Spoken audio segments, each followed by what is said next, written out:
I'm gonna play this till I can't take it anymore. Also, this sounds like a Breath of the Wild song. He probably does taste finger licking good.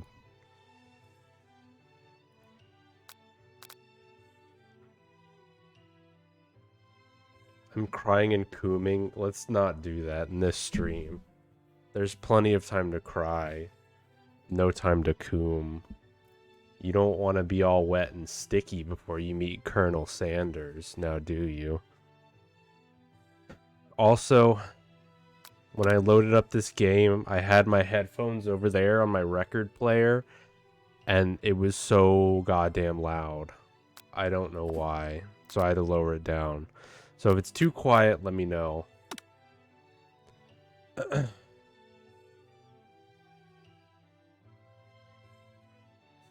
I fucking hate this.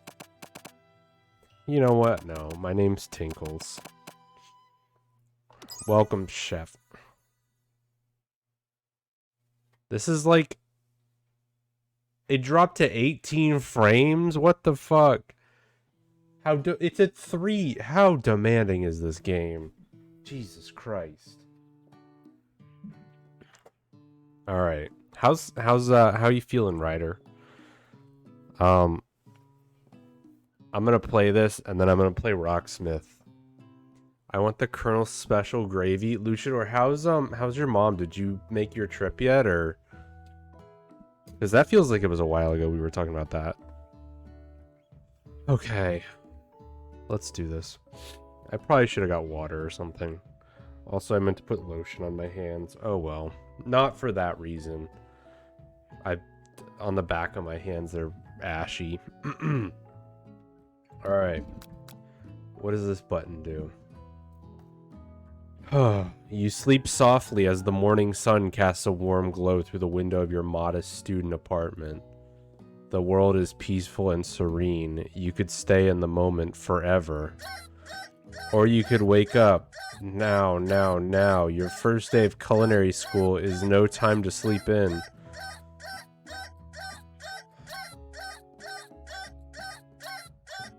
You decided not to go? Oh, okay. Are one of your siblings going then?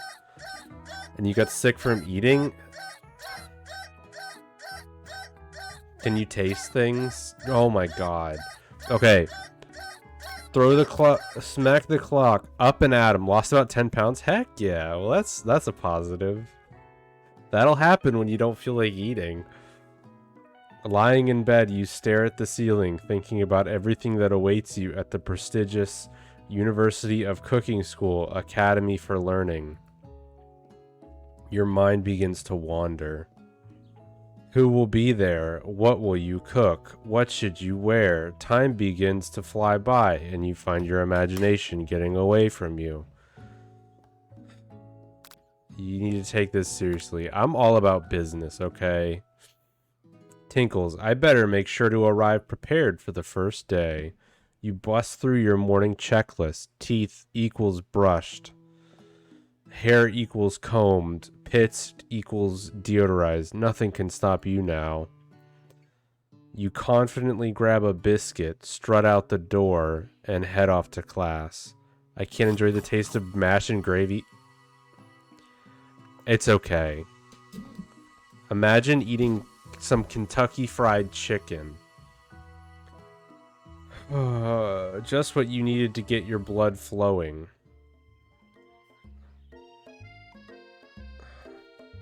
Let me move this camera over here too. Funeral happened before we could even buy the plane tickets. It'll be weird going afterwards. Was your mom okay? I thought you were mainly going for your mom. Good lord. Standing in the quad, you gaze upon the magnificent University of Cooking School. Here comes your lifelong best friend forever, Miriam. She's the most adorably awkward person you've ever met, and you absolutely love her for it. Good morning, oh, I didn't know I wrote my name in all caps. I'm sorry. Tinkles, are you excited for the first day of the rest of our lives? Can't wait to go make $7.25 cooking at KFC. Actually, because I sure am excited, a little nervous. Okay, a lot nervous. It's just that this morning I made breakfast for myself, but, well, when I ate it, I couldn't taste any love in the food. What if I'm no good? What if I fail? Classic Miriam, raised by master chef parents, she's always held herself to a very high standard. Ever since we were little babies playing together and you rescued me from that quicksand box, it's been clear to me that you're the most loving, caring person I know. You're going to do great. She seems fine. I suggested we not go. Well, that's pretty cool. Now you don't have to make a, 3-week-long trip and your work will be... Well, fuck your work, but they'll be happy about it. How'd this not win Game of the Year? I don't know, man. Sorry. Enjoy my hand while I adjust my monitor. Ooh. This is what it's like to work at KFC, by the way. But I'm being afraid of being left behind. Okay, I don't care. A sweet girl, Miriam has always had a flair for the dramatic. This summer, she got so nervous about her first kiss that she chipped a tooth practicing on a mannequin. Haha, so quirky! It came out in 2019. Yeah, it was going up against God of War, right? So I could see why it wouldn't win. I don't give a shit about her, I'm gonna be honest. She is a prop to extend the KFC brand, so I'm gonna change the subject. It's hard to see Miriam like this, and frankly, quite exhausting. Rather than dwell on her anxiety, you try to change the subject. I don't care! All summer you've been hearing rumors about a dreamy, enigmatic mystery student who's enrolled at this school. Yeah, that's a little worrisome, but you'll be fine. Now what about this mystery student we read about on the school message board? Any new deets? She's giving me like Gwen vibes from... No, not Gwen, sorry, Stella vibes. Because she's got like the colorful hair and she's like always happy.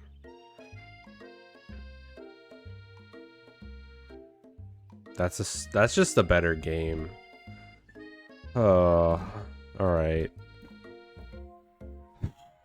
Get this, I heard his name is Harland and he's no ordinary student. They say he has powers. He's had them ever since he was born from an egg. We all came from an egg. That's how basic human reproduction works. An egg, like a chicken. Don't be ridiculous. Which came first, Colonel Sanders or the egg? If he's with me, it's Colonel Sanders. But that thing about having powers, it would line up with some of the other rumors I've heard. Your mom's egg? I don't know. I heard he once fought a bear with just his smile. You sigh thinking about a student so handsome that the laws of physics don't dare apply to him. Dreamy. Before you can get another word out, you're rudely interrupted when someone snacks your books and custom-engraved measuring spoons out of your hands. What? What a fucking nerd. Hey! Oh god, step on me. Who is this? It's Ashley. What kind of name is that? Ashley? Your arch rival. No, I like her. Look at, she's got like vampire teeth. Oh my god, she could eat me. She's totally evil, but you can't help but be filled with jealousy. She can get anything she wants and she knows it. Oh my god. Woo! Hello, Ashley. What kind of name is this? Ashley? Is that like a food? A-E-S-H or something? Is that a pun? Oh my god. I didn't see their chicken shins. Oh god. You leave Tinkles' shins alone. You can break them, Ashley. Break my shins. They are perfectly normal shins. Ryder. That's probably what she looks like. She's had a little too much KFC, you can see. You can't stand Ashley. Does KFC exist in this universe? Or is this like a prequel to KFC? Is this in modern day? I don't know. Even her name is annoying. You know for a fact that it's actually Ashley, but she had to add extra letters to make herself feel better than everyone. It's pre-KFC, okay. If anyone here knows what perfect shins look like, it's us. We're not gonna let you or your really weird insults get to us. Across the quad, you see Ashley's best friend, Van the Man has stopped to look at his own reflection in the mirror. His pants are so tight you can see him casually working out his glutes while he styles his hair. No lie, they're rockin' glutes. Sanders teaches you the 11 herbs and spices if you get the true ending. You know we're going for that. Glutes. God. Ahem, Van? Why are you looking like that? Oh my god.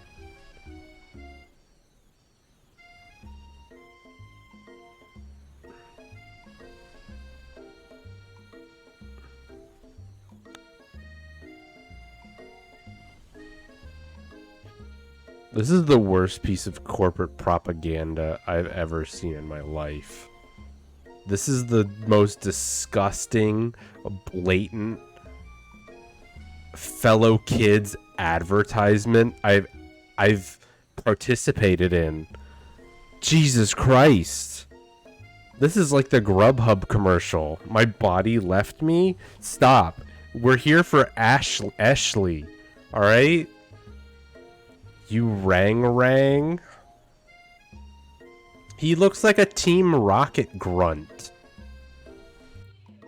Look at that. He's got Team Rocket hair. Like gimmicky hair. Is that hair? Is that a hat? She looks like Jessie. And this guy is like a reimagining of James if he was extra hot. JoJo. It does look like JoJo. You've never been sure what their arrangement is. But as long as you've known them, Ashley and Van have been just as close as you and Miriam, but substantially more devious. Maybe they're just misunderstood. She's got thick thighs. I can't believe that University of Cooking School, Academy for Learning.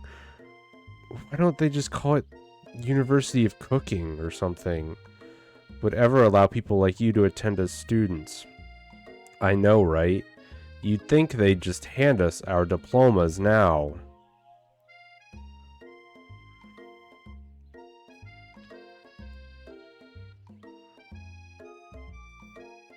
Or maybe hire us on as professors. You amateurs could learn a lot from us. I'm getting real Persona vibes from this. You were right. When do I get into the palace? When do I take their hearts? The universe prepared you for this? Yeah, just like Persona. It's the narrative is gripping me. Like I grip a drumstick from KFC. I already know it's 3 days long. And my god, this is so slow. With the first day of school about to start, there's just not time to properly tell these two off, so you resist the urge. Let's go, Miriam. Psh, see you later, losers. God, who's this nerd? It's Jose. As you approach the door, you see a goofy-looking kid pushing hard against the window directly next to it.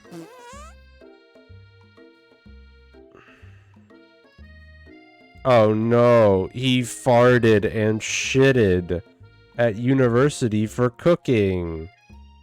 I think it's broken. Why did you fart? You reach forward and easily pull the door open. That should do the trick. I love you. Shut the fuck up. I don't care about you.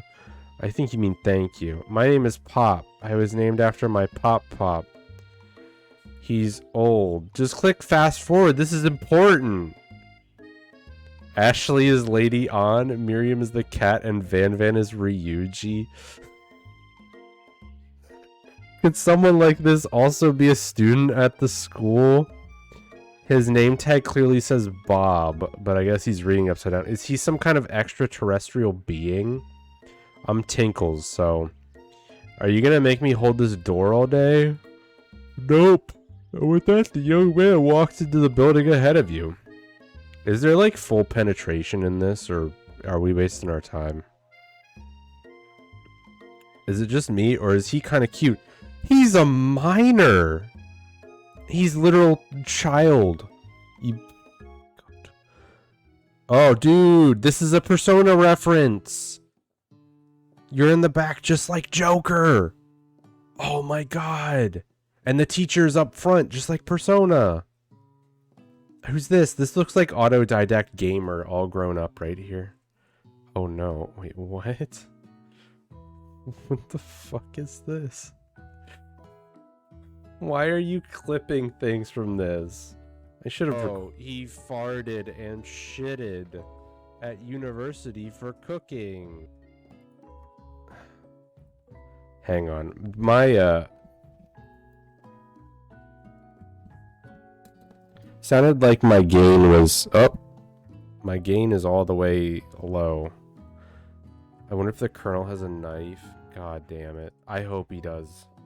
So he can stab me in real life.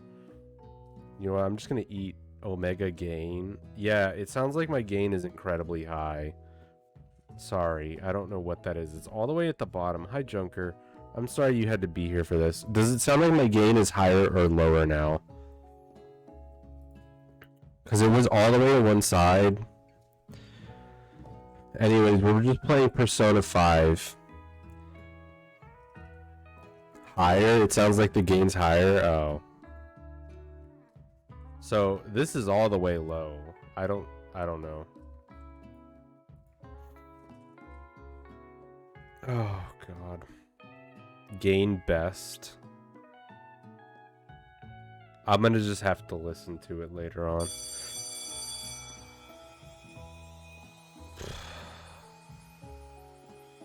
Hi, Lisa. You know what the millennials love? They're doggos. Let's put a doggo in the game. Scruffy looking pooch takes his place at a podium at the front of class. Adorable.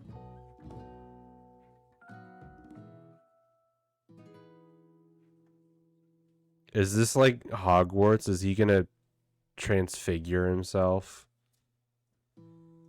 Quiet down, everyone. It's Sprinkles, the talking dog. Who is this unreasonably cute pup, and why is he in our culinary class? We're playing corporate propaganda. This is a KFC dating sim, and I'm going to play it for as long as I can stand it. Why don't you keep... This will explain everything. You must be Sprinkles, head instructor and CEO of the University Cooking School. AL? I don't remember what it was. God, I hate this. Please call me Professor Dog.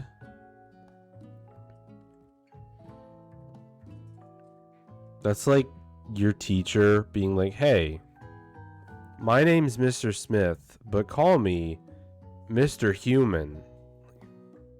I may be cute and little and fluffy, but I still demand respect. Woof.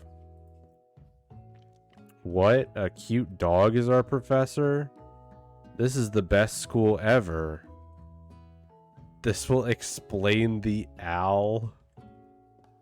I guess only a dog's nose is capable of picking up the nuances of fine dining. Out of nowhere, wind begins to rush around you as a swirl of cherry blossom petals fill the air inside the classroom. I wonder who could be coming in. Oh my god, it's the guy that pooped himself. That's not sanitary. You can't be here. I'm chilly. Someone close the window. And then...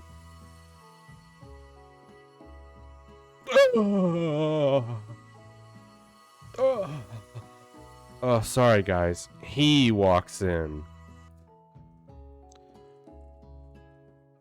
You're immediately swept up in the aura of this new student and his remarkable goatee.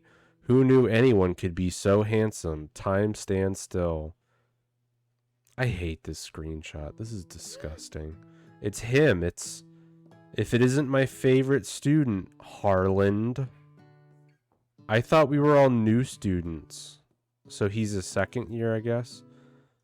Colonel Sanders interrupts Sprinkles, sorry, Professor Dog, before he can finish his sentence. Please call me Colonel. What? I thought his name was Harland. Harland Sanders? Colonel's the ranking. That's not his name. Also, what's his ranking? Is he in the military? Why is he a colonel?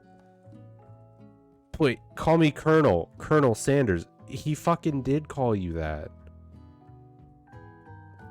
A hushed murmur rolls through the classroom as Colonel Sanders walks down the aisle of desks. Suddenly, the room is sweltering. Sweat begins to bead across your brow. You feel like everyone is looking at you, and you're not entirely wrong. Why are they looking at me? Oh god, mommy. And this over here must be sweaty, sweats a lot. Maybe we should open that window back up before faucet pits melts into a puddle and evaporates entirely. Colonel in the war against chickens. You two both know my name. We were in the same kindergarten class. And what is with all of your really weird insults? I thought this was like a your game crashed message, and I was pretty happy, I'm not gonna lie. You clean yourself up. It's a good thing you didn't forget about that deodorant this morning. This classroom is hot, hot, hot. Ellipses. Professor Daw, you know what? That last pose wasn't entirely appropriate. He was exposing his lower half body to us, and he's the professor. I don't think that's okay. Professor Dog steps in to settle the class down and set some ground rules. Welcome to University of Cooking School. Academy for Learning, the greatest culinary academy in the world. The birthplace of culinary legends past, present, and future. Many challenges await you. There will be tears. There will be blood. There might even be really adorable tiny food. What does that mean? And when all is said and done, there will be a battle. You will lift your sporks and compete in the broom cooking arena. Oh no. Just then, another student enters the classroom and interrupts the professor's rousing speech. Sorry, I'm late, guys. I hope everyone had a good summer. I really miss... Quiet. Late to class is bad enough, but interrupting my monologue? You're on the fast track out of here, young man. Are you sure you're even in the right place? Don't you recognize me? This is my 3rd year in this school with you as my teacher. Everyone stares at him blankly. Does no one remember me? You're expelled if you utter one more word before I finish.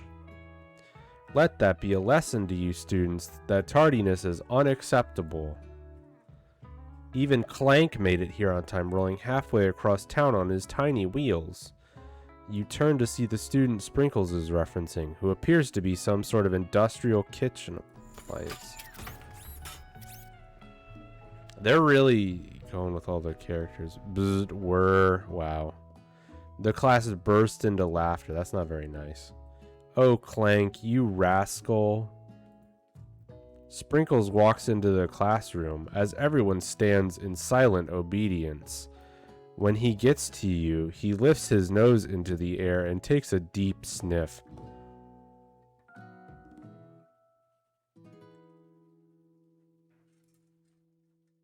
Why is the teacher smelling me? Your diet is lacking. Based on what I'm picking up here, you definitely need a multivitamin. You should be taking better care of yourself. This guy, the world's gone to shit. Why would I do that? Come on, man. I know you live less long because you're a dog, but Jesus. Yeet the dog? I wish there was an option. There's a popcorn or something up here.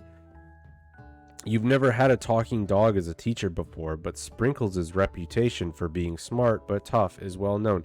Are there other talking dogs? Or are they just saying that this is the only one that's a teacher in the world? Some of the yeah, your diet's lacking in some of the 11 herbs and spices. Yeah, Colonel Sanders is gonna fix me. You decide to try and butter him up by giving him a treat from your pocket. Why would I have a rubber... Why would I have any of these? A beef treat?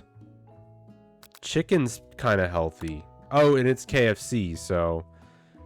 You reach beneath your apron and return with a chicken snack in your hand. Sprinkles' eyes go wide as he locks onto it. Stop exposing yourself to me, dude. Gag ball? His favorite. Hey, you want some chocolate, Sprinkles? Well. I think there might be some competition for new star student.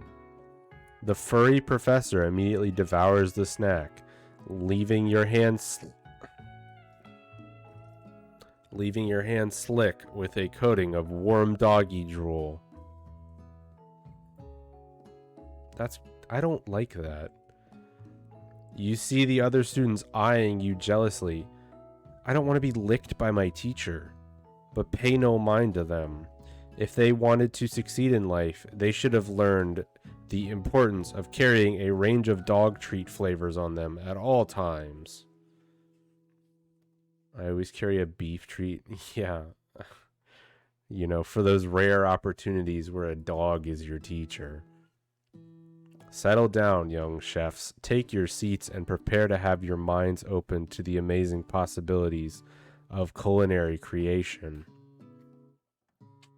As everyone rushes to claim their favorite seats, were we all standing up? You're left standing at the front of the room. Only two options remain. Hey, Tinkles, there's still a seat here.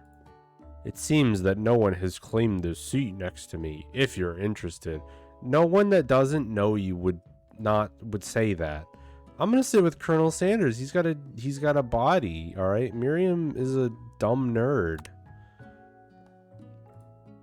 It appears he brought no books, pens, or pencils. That's for your corporate mascot, all right? I don't know if this is his origin story. That's very poorly reflecting on the company.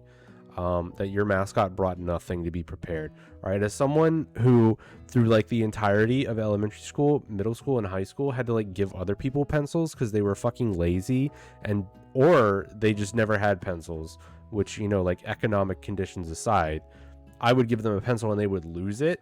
That does not reflect positively on your company for me personally. So I will not be shopping at KFC due to this line of dialogue. However, his perfect upright posture shows off a seriousness that makes you confident in his desire to learn. That means nothing when you can't write down notes. So, also, this is a cooking class. Why is there a right triangle here? He's so great he doesn't need anything. That's not what it says to me. It says that he's incredibly lazy and he's overcocky, overconfident based on his 11 herbs and spices.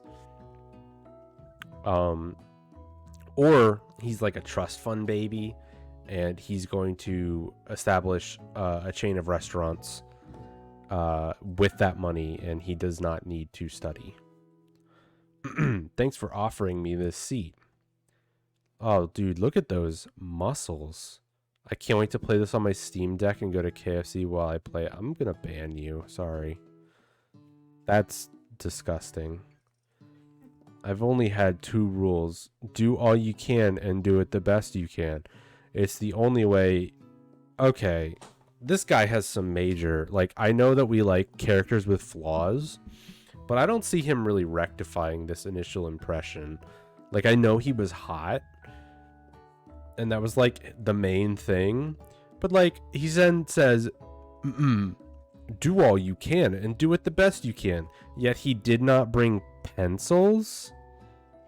Bestie is lying about doing things the best that you can. Alright? Doing school without pencils is not doing it the best you can. Hotness cures all flaws? That's not true. Alright? That's not true. He's a big muscly man, but you know, who's he appealing to? Alright? He's a big meathead. That's what he is. He obviously does not want to learn. This isn't Silent Hill 3. It's worse. It's more horrifying. Alright? This is a horrifying piece of company propaganda. That's so inspiring. This bitch did not bring pencils to, I assume, like a paid college. These people are paying like $40K to study here, and this guy didn't have pencils. What a dummy. A little off topic if you ask me, but okay. As soon as you've settled into your seat, the professor makes an announcement. This is the universe where Pyramid Head is actually the Colonel. Do we think that like national tragedies have happened in this universe? Or is everything okay here? Think fast, time for a pop quiz. We just got here. Pop!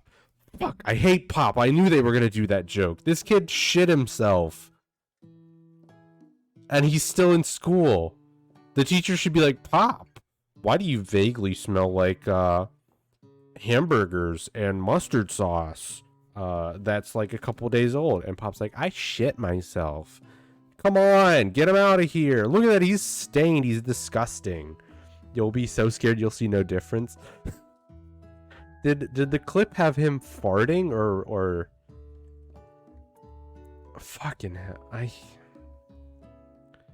a quiz about me. I'm so close to ending it all. This is...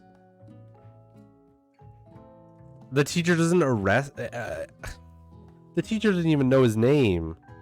The tragedies get fixed with extra crispy chicken skin. Okay.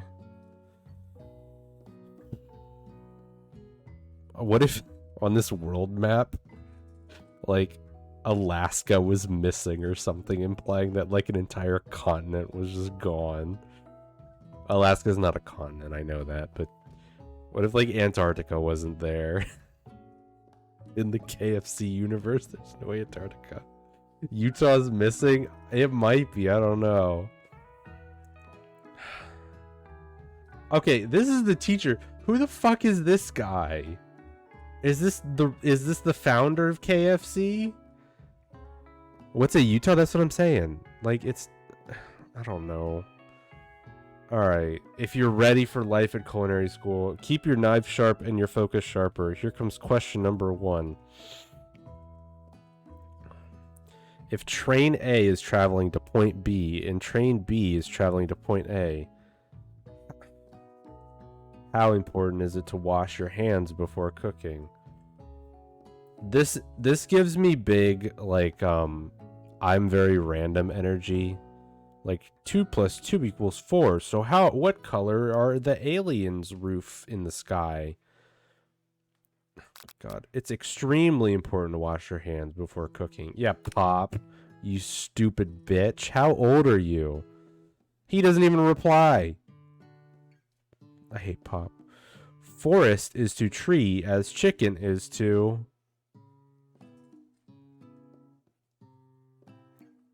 I want to see some romance. There will be. Listen, there's going to be full penetration. There better be. No, chicken is to... feather, I guess. That's right. Wow. Why didn't they not name like Pop like Wendy or something like that? You think they'd like take jabs at other fast food restaurants? Or did they? They just didn't name them that. What's the most efficient eating utensil ever created? A spork, I assume. That's right. What food is best for a broken heart? Camel meat? Is that a sex joke? Anything as long as it's prepared with love, right? I mean, I don't know. You can't eat spaghetti with a spork? You know what? Maybe you can't. But that's why you just eat it with your hands. It's okay. It's the one situation where it's okay. Anything. Alright, cool. Sounds like I'm ready for... Is Sprinkles a good boy? Hey, millennials. You love your doggos, right? Haha. He's the best boy. Camel meat's on Urban Dictionary? I'm pretty sure it's a sex joke. Well, you know what? This is reflecting poorly on the company. I'm gonna go to my local KFC and let them know. I got a perfect score. Yeah, that's right. Be honest, did you cheat? You look up to see that Colonel Sanders has been watching you tally your score. He's impressed. Did he cheat? How did he write down his answers when he doesn't have a pencil? Stupid piece of shit. I know we just met, but I have to confess. I think you have a beautiful brain. Okay. Hot diggity, Tinkles. You just scored some major Colonel Sanders points with that performance. Oh, that's good, I guess. May I have your attention, students? I have an important announcement to make. Time for lunch. I'm dead inside. Wow, the cafeteria is as nice as any restaurant you've ever eaten at. It makes sense that a school dedicated to cooking would also be serious about eating. A delicious fragrance wafts through the room and tickles the end of your nose. Your mouth waters. Miriam, do you smell that? That must be our lunch. It smells crazy good. I don't like this guy. He looks like an Earthbound villain. His eyes are... He looks like a me that, like, they made his eyes too long. And his nose. And then they made his mouth really short. He looks like a failed me. Everyone, can I have your attention? I saw that message and I started laughing. Colonel just digs his finger in the desk to take notes. Oh, Pop. I hate this guy. This guy's so dumb. He looks like my ex. Listen, I'm not saying your ex is ugly, but this guy is ugly. And Pop. Pop is disgusting. No, I just wanted to apologize for my tardiness. I literally don't give a shit that you were late. Your ex is ugly? Well, you can send him a picture of this. Oh, wait, you can't even see him. That's what he looks like. Pop spelled backwards is Pop. That's true. Pop Pop. The fact that you're calling it Pop Pop shows me that you're not ready. I don't give a shit that this guy was late. Howdy, folks. What a piece of shit this guy is. Listen, I don't like this student. Colonel Sanders is interrupting this obviously self-conscious child. Adult. If you had an extra... Oh, you spell poop. He's a... I don't like him. He's a poop character. Hey, it's about lunch. Everyone cheers. But Lunch. Shut the fuck up, Pop. She said shush. You know what? I'll get behind that one. Pop's dumb. In honor of the new semester, I have prepared something special to share with everyone for lunch. That must be the smell I smelled. Oh god, look at those big meaty man muscles. His arms are too big. Look at his tiny head and his big arms. That smells. You hold your breath, waiting to see what food this mysterious student has created. You've heard that he's very talented, but were the rumors true? Is this?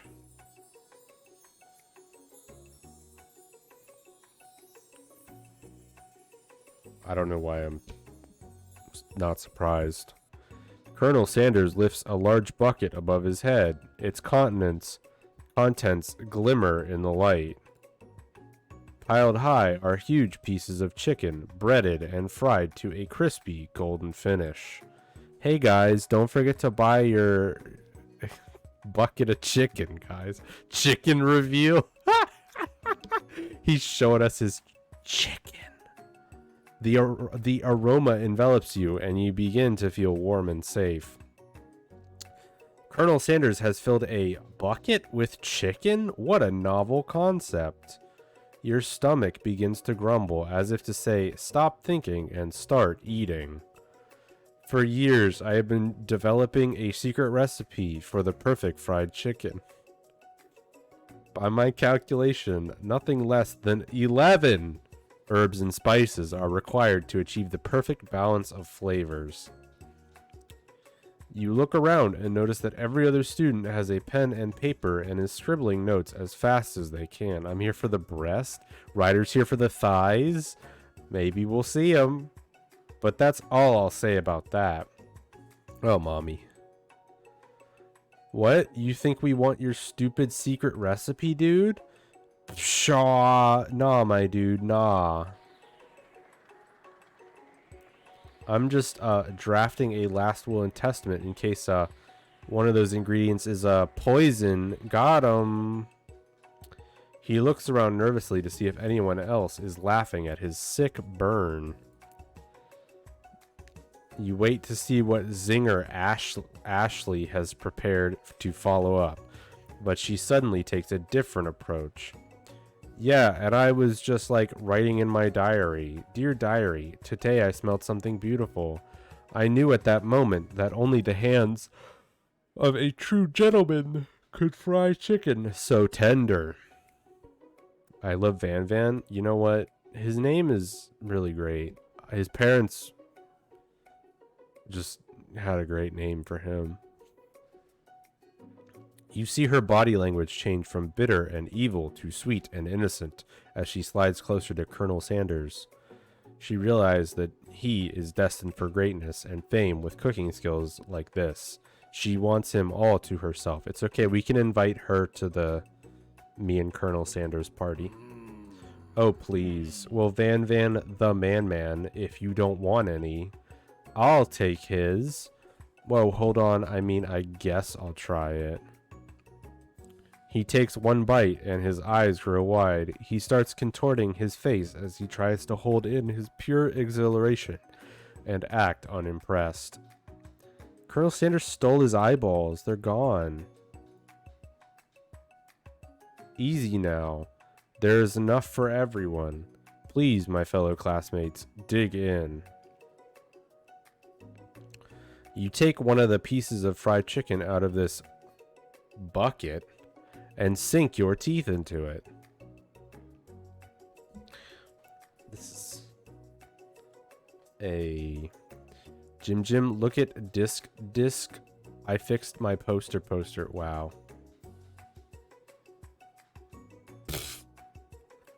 You did fix it. Very nice. Why'd you call it disc?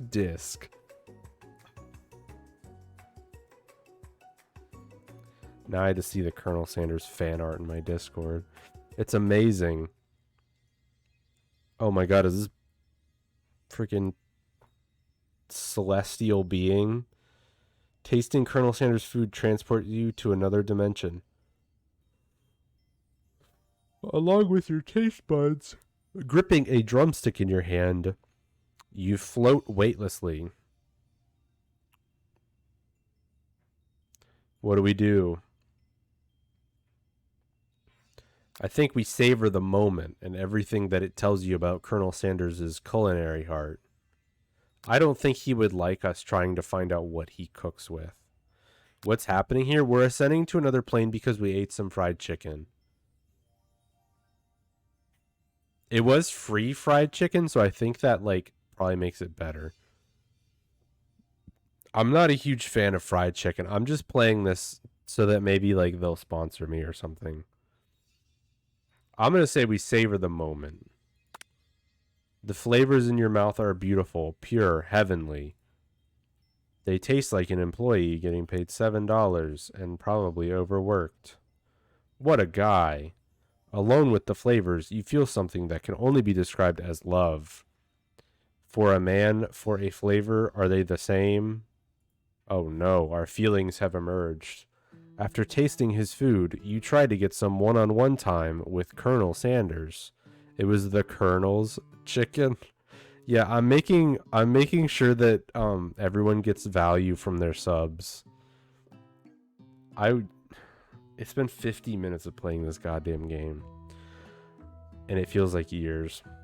After tasting his food, oh, I said that. All right, hey Colonel, remember me? You didn't have a pencil and I got mad at you, but now I forgive you because I had some fried chicken that was somehow hot, even though you pulled it out of your pants or something. Just click fast forward.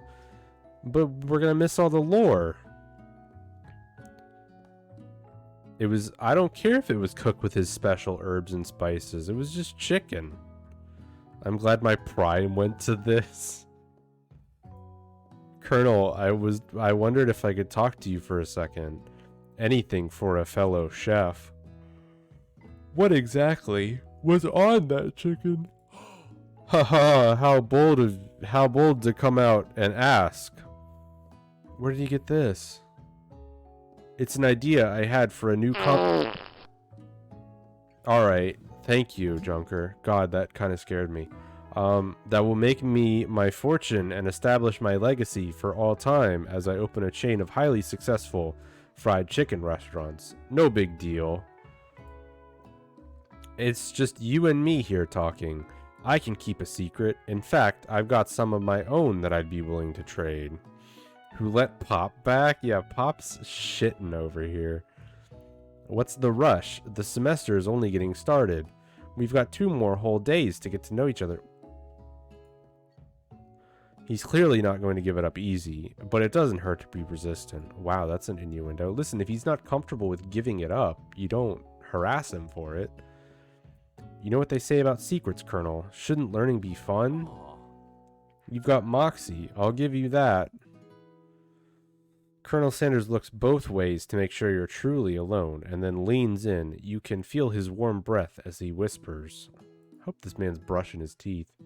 Just one ingredient, but you can't tell. I use blank. It's something my great-grandmother taught me. I wish he'd give it up. Hey, if he's not comfortable with it, we don't have to pressure him. I'm so glad my Prime this month came with some tasty 11 herbs and spices. It's coom. No, it's actually crab. He got it from watching SpongeBob. I'm not sure where you get some if you search. What is it? Like, coom? It probably. While you're wrapped up in that huge revelation, you notice that Colonel Sanders has disappeared.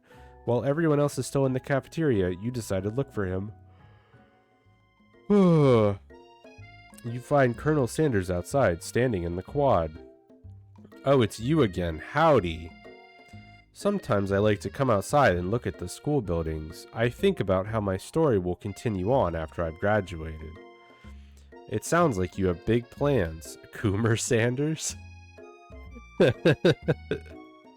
I dare say the biggest. I will leave my mark on this world. You can bet on that. Yeah, you're gonna give the vast majority of Americans obesity, or you're gonna contribute to it.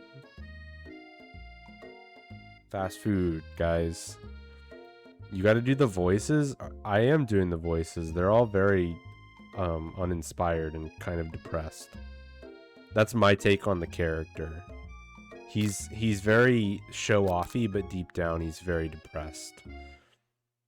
Alone together for the first time, you figure, thank you for the 50 bits. I'll go buy some fried chicken. I won't. It's the perfect moment to show my personality to him. Add an additional ingredient to really spice things up. Neg him to show your own strength. I'm gonna be modest. I won't try to add more, because like we already know that 11 herbs and spices is perfect, so I won't try and bother him with that. I'm gonna ask him if he's seen Cars 2. Well, I just wanted to tell you that I really enjoyed your food. Now you've got his attention. Give me that penis. Oh, we got his attention. Now let's get to that penis. The flavors were complex but comforting. The interplay between salty, savory, and peppery, it was perfect. I appreciate the comment, Tinkles, or compliment. I'm sure you'll be a big success. You know, we've only met today, but I'm starting to get the same feeling about you. He says to the guy streaming the KFC dating simulator on his Twitch channel. We should head back inside. The next lesson starts soon. He has a pen? They said he didn't. I judged his character based on this false narrator. Maybe I'm in the wrong. You step into the massive cooking arena where the afternoon lesson will take place. Each student gets an oven and all the tools and ingredients they could need. Miriam, get out of here. I don't care about you anymore. I got a new friend. His name is Colonel. His name is Colonel. He can check my hotness with his meat thermometer. Look at this place. It's magnificent. Finally, we get to show our stuff. I want to show Colonel my stuff. Wait a second. Oh no, we have to show our stuff. What if I totally blow it? You're not going to blow anything except maybe kisses to the crowd of fans you're going to earn with your signature. Adorable, tiny food creations. Oh god. Welcome, students. It's not sanitary to have a dog in the cooking area. What if he poops, just like Pop Pop? What if Pop Pop and the dog poop somewhere? That's not good. For today's lesson, we'll be cooking with partners. Hurry up and pair off. Miriam looks over at you, but unable to control yourself, you pounce on Colonel Sanders. Hey, Colonel, would you like to... Wow, I'm kind of a dick. Oh, God. Poor Miriam. It's okay, I don't care about her. I found a hot new man. Would you like to tackle this lesson as a team? A team of two, that is. Me and you. That wasn't clear. Pop and Sprinkles are pooping buddies? I bet they are. Want to be my partner? Sure, Tingles. I'll prepare our station. Oh, what a good guy. Without you as a partner, Miriam is left standing all alone. Two different students quietly take notice. Hello, new partner. Beep boop bazoop. Two potential partners. I'm so sorry, gentlemen, but I don't know who to choose. It looks like you'll have to pick for her. Why? You know what? Fuck Pop Pop. Who do you want to ask to be Miriam's partner? Clank. Fuck Pop Pop. Clank didn't do anything wrong. Sorry, Pop, but I think Miriam will be partnering with Clank today. It's okay. I already ate. What does that mean? This isn't about eating. This is about cooking. Sabotage her with Pop? No, I can't do that to Miriam. Yeah, listen, this is some kid that some adult brought to bring your kid to work day, and he just kind of got lost. Clank is clearly excited to have some attention. He heats up and begins to roll back and forth. Warp, warp, warp. Hold on there, fella. We don't even know the assignment yet.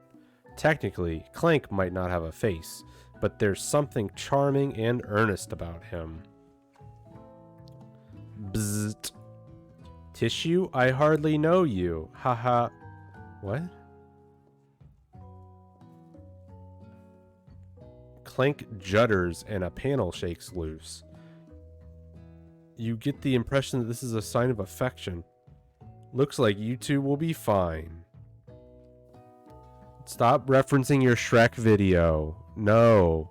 Everyone wants to forget it, Annie. Now it's time to focus on your own cooking classwork. Alright, you two. For today's lesson, we're going to keep it simple. Pick a basic dish and divide up the steps. No chef is an island. It takes 2 flints to make a fire. You get the idea. Alright. Using octopus will blow Colonel Sanders' mind. Steak tartare seems easy enough. And you don't even need to cook it. Well, we need to cook to impress him. You know what? I think he would appreciate the mashed potatoes and gravy because they serve that at KFC probably. So he's going to steal my recipe and leave me in the dust. Blow his mind? No. I'm gonna use mashed potatoes and gravy because it complements chicken, and then I will be a founding member of KFC, and I can live on the royalties and not have to worry about inflation and stuff. I've always been something of a down-home chef. I was thinking we could make something warm, inviting, and comforting. Oh, I got something warm, inviting, and comforting for you, Colonel Sanders. Maybe mashed potatoes and gravy? I couldn't imagine one without the other. Disgusting. Just use butter. Ugh, God, I don't like either of them now. Colonel Sanders casts a coy look at you, causing your whole face to go beet red. Embarrassed, you quickly turn away. I'm gonna give him my gravy? Yeah, that's what I'm saying. He doesn't need gravy. Why would you want wet potatoes? It's disgusting. I'll go get the potatoes. No, please, let me. Picking perfect produce is a passion of mine. They really alliterated right there. Oh, mommy. Looks like things are getting pretty fresh around here. Does someone have a crush on Colonel Sanders? Yeah, you want to come hang out with us? We're just cooking partners. Mind your own business. Yeah. Yeah, with butter and salt. It's yummy. Sanders' heart is my business, and you better keep your fingers off of my man. We can share. Did someone call for me? Van the man. Oh, someone said man. Yo, Van. Ugh, no, geez, Van. While I'm over here crushing Tinkles' dreams. You're supposed to be taking care of our classwork. That was the deal, remember? Colonel Sanders returns. Arms full of peeled potatoes. He tosses them into boiling water and turns his attention to you and your old friends. Oh, howdy there, Ashley. Van. Them thighs are ready for biting? Dude, I know. Me and Colonel Sanders can chow down on one each.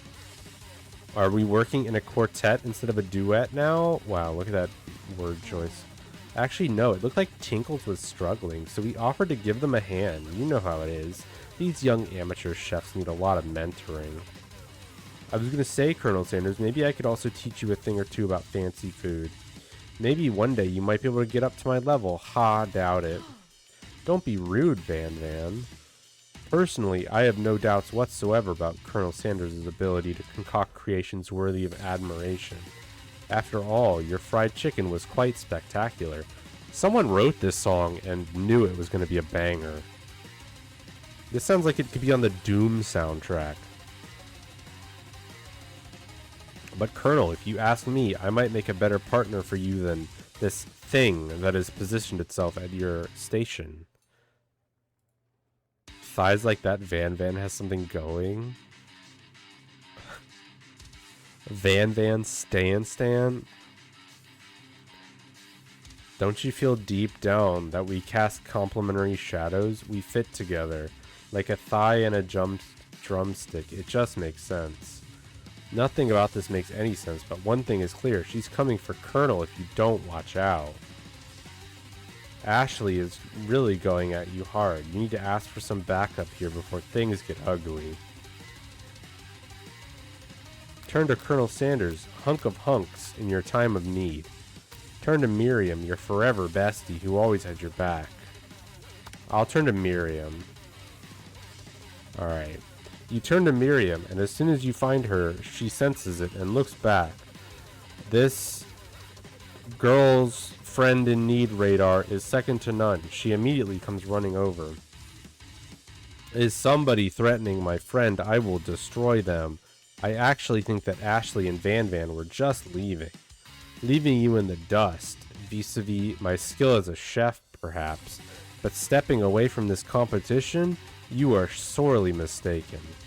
Miriam, you're a loyal friend, but Tinkles is my partner for today's activity. Alright, no one asked you. You look for Sprinkles in hopes that he might step in, but he's nowhere to be found. Darn those cute corgis and their short but sturdy stature. I love to remember that Pop shit himself. Yeah, nothing about this makes any sense. That's what I was thinking too. It sums up the game. Woo! Pop needs to get out of the kitchen. You look down at your station and realize that, in the tension of the moment, your hands have been cooking on autopilot. Distracted by the drama, you've already crushed the boiled potatoes into a perfectly creamy, mashed texture, with plenty of butter and cream for flavor. It's as if your natural passion guided you through the steps you know so well while your attention was elsewhere. I know just what to do. Colonel Sanders extends his hand. He's holding a beautiful white porcelain gravy boat. Why? Out of which pours a smooth brown gravy, smothering your nearly finished potato dish. You got gifted a sub while you were asleep? Heck yeah. Oh, look, we made another classic KFC thing. Potato. Rex Gunderson. Gravy flows down the mound of mashed potatoes. The results look spectacular. Granny would be very proud. Colonel Sanders holds a spork out to you. Wow, they really love sporks. You reach out and grab hold of it, but he doesn't immediately let go. The two of you stand holding the same spork, and for a small moment, all of the madness and pressure in this crazy world stops. Yeah, the Colonel's gravy's all over those mashed potatoes. Your eyes lock. The moment is electric. Time stands still. If you love something, set it free.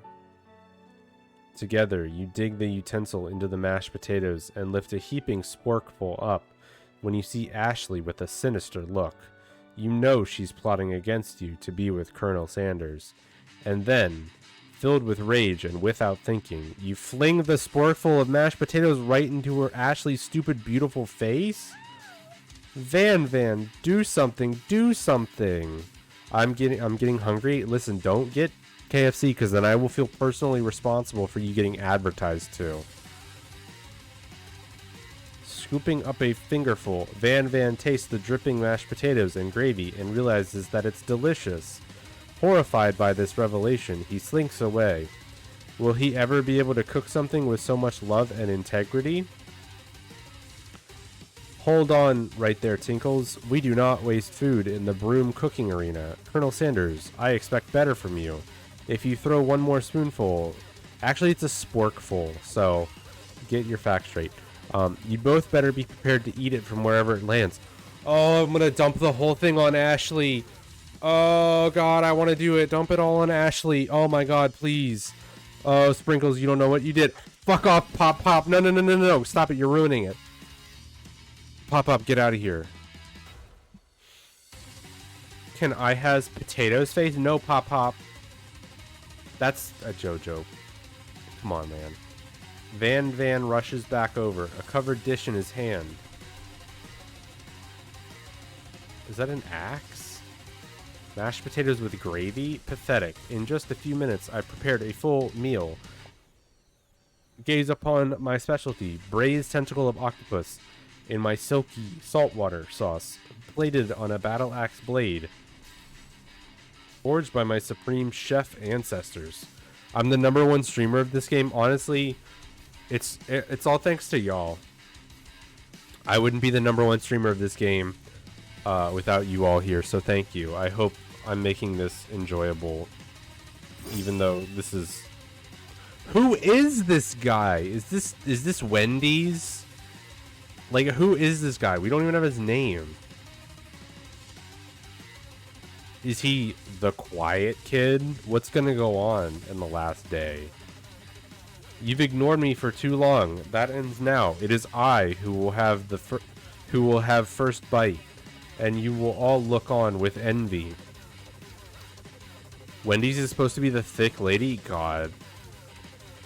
I thought so. I love Wendy's. What? The interrupting student rushes at Van and swipes a bite of his signature dish right off the plate.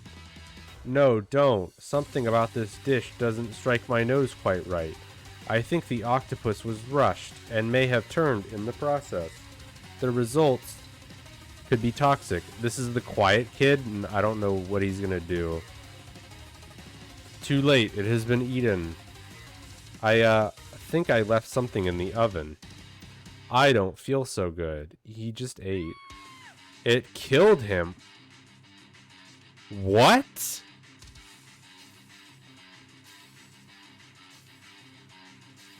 They can kill our favorite characters? Ashley, don't do anything that might cause you harm.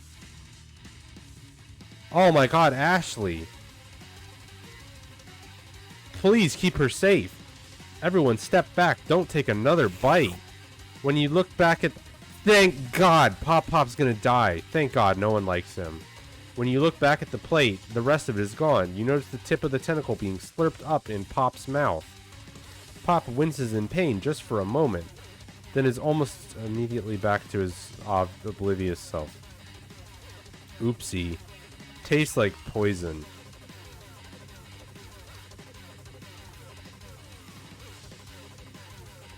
What is this?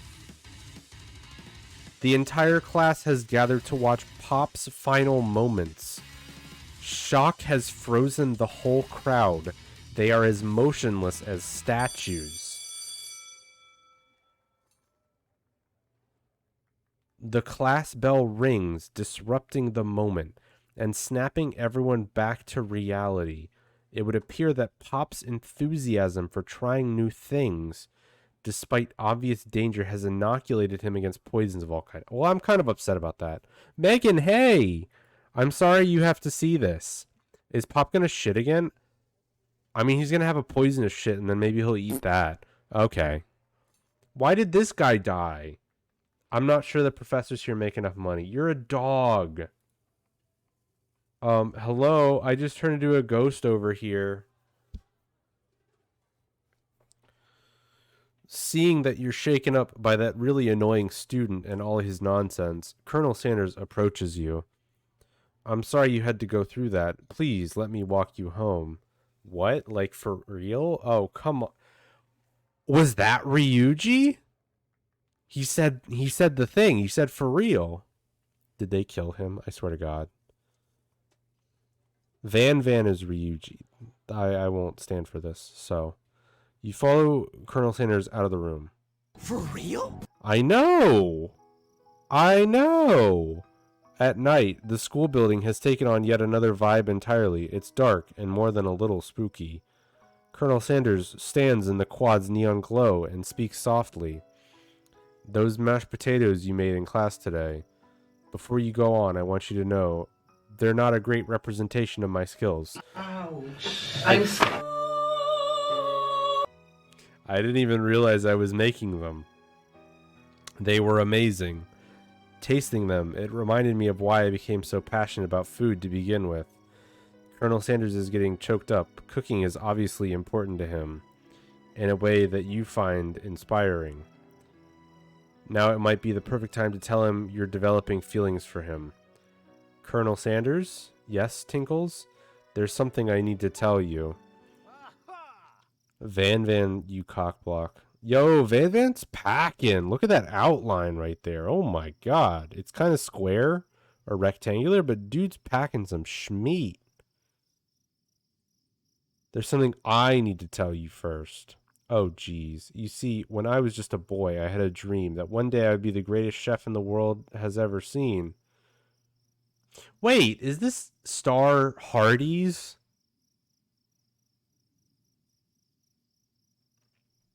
Is that what that's supposed to be? And every day since, I've been working towards that dream. Day and night, never stopping, never resting. Also lifting a lot of weights, like so many weights. We should follow our dreams with all of our hearts, that our souls may grant them like wishes floating on a shooting star. Hey, no, you shut up. I'm the one here to say inspirational stuff and be the star of the story. Are we forgetting that your cooking literally killed a guy? Oh, that's true. Oh no, his eyes fell off. You can't prove that. I also saw you kill that guy. What was his name? Somewhere in the distance you hear a long, sad sigh. Forget him. We're talking about me. Me. I'm the hero. The Spork monster is here to fight a hero.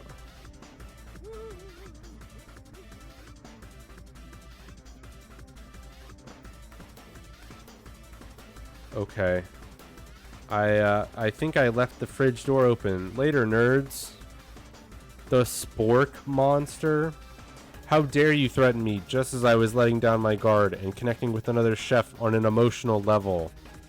Be afraid, be very afraid of me because I'm a monster. See, this is just like Silent Hill and Persona. Alright? There's monsters, and now I gotta take them down. Is he rhyming on purpose, or is that just a coincidence? But before you can discuss syntax even further, it's a turn-based fight sequence. Oh, thank God. What will you do? This is fine. This is a horror game? I will attack. You know what? Colonel Sanders should attack. I'll defend. Which defense will you choose? Trepidation, I guess. Yeah, this is horrifying. You close your eyes tight, but then open one just enough to squint and see the spork monster across the battlefield. For some reason, this makes you feel more prepared for what comes next. Spork monster goes on the attack. They spit hot gravy at you. I take 1 damage. That lot of good that defense did. Alright, buddy. Attack. Alright. I'm gonna... Do I eat him, or... I guess I'll cook with love. It does 1 damage. Okay. It won't forget this. Spork monster focuses their mashed mind and draws in energy from Mother Earth itself. They grow larger and more intimidating. How will you respond? I will defend. Alright. Which defense buff up? I'm gonna use trepidation again. You hold your head between your hands and mutter, this is not happening, this is not happening. Spork monster is no quitter. Buffed up and ready to rumble. They go on the attack once again. Spork monster uses utilitensile. You take 2 damage. If you take much more damage, you're not going to survive the battle. Alright, I'm going to attack and cook with love. Spork monster is oozing cheese sauce onto the lawn of the quad. I wonder who's going to have to clean that up. Alright, feeling vulnerable, Spork monster prepares for its ultimate attack, Rounded Edge. Vile villain, your reign of terror stops here. Oh, Colonel Sanders. Colonel Sanders summons the energy of 1,000 chickens. Pot pie power pinch. Pot pie power pinch does 10 damage. Spork monster's defeated. Oh no, you saved me.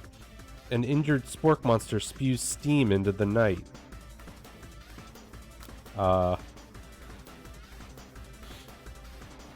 You say we spare it, I guess? I'm gonna say sparing it. That way we can show current... Like, maybe we can put it in a dish later. I don't know. Let's spare it. You manage to tamp down your disgust at the sight of this gnarly beast long enough to realize that he is still a living creature with a pure soul who deserves your pity, not your wrath.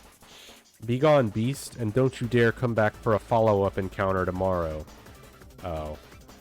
I won't forget this, and I certainly won't be back, like you said. The spork monster scuttles off into the night.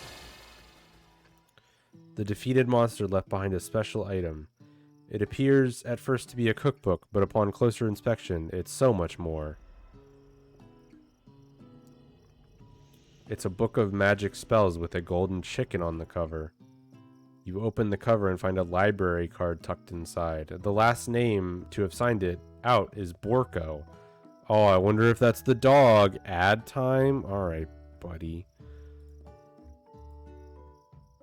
Hang on. Let me go to my page. This is okay. Listen, I'm gonna run an ad and I'm gonna go get some water because my throat is very dry. I'm really cooming for an ad inside of an ad. Yeah, here you go.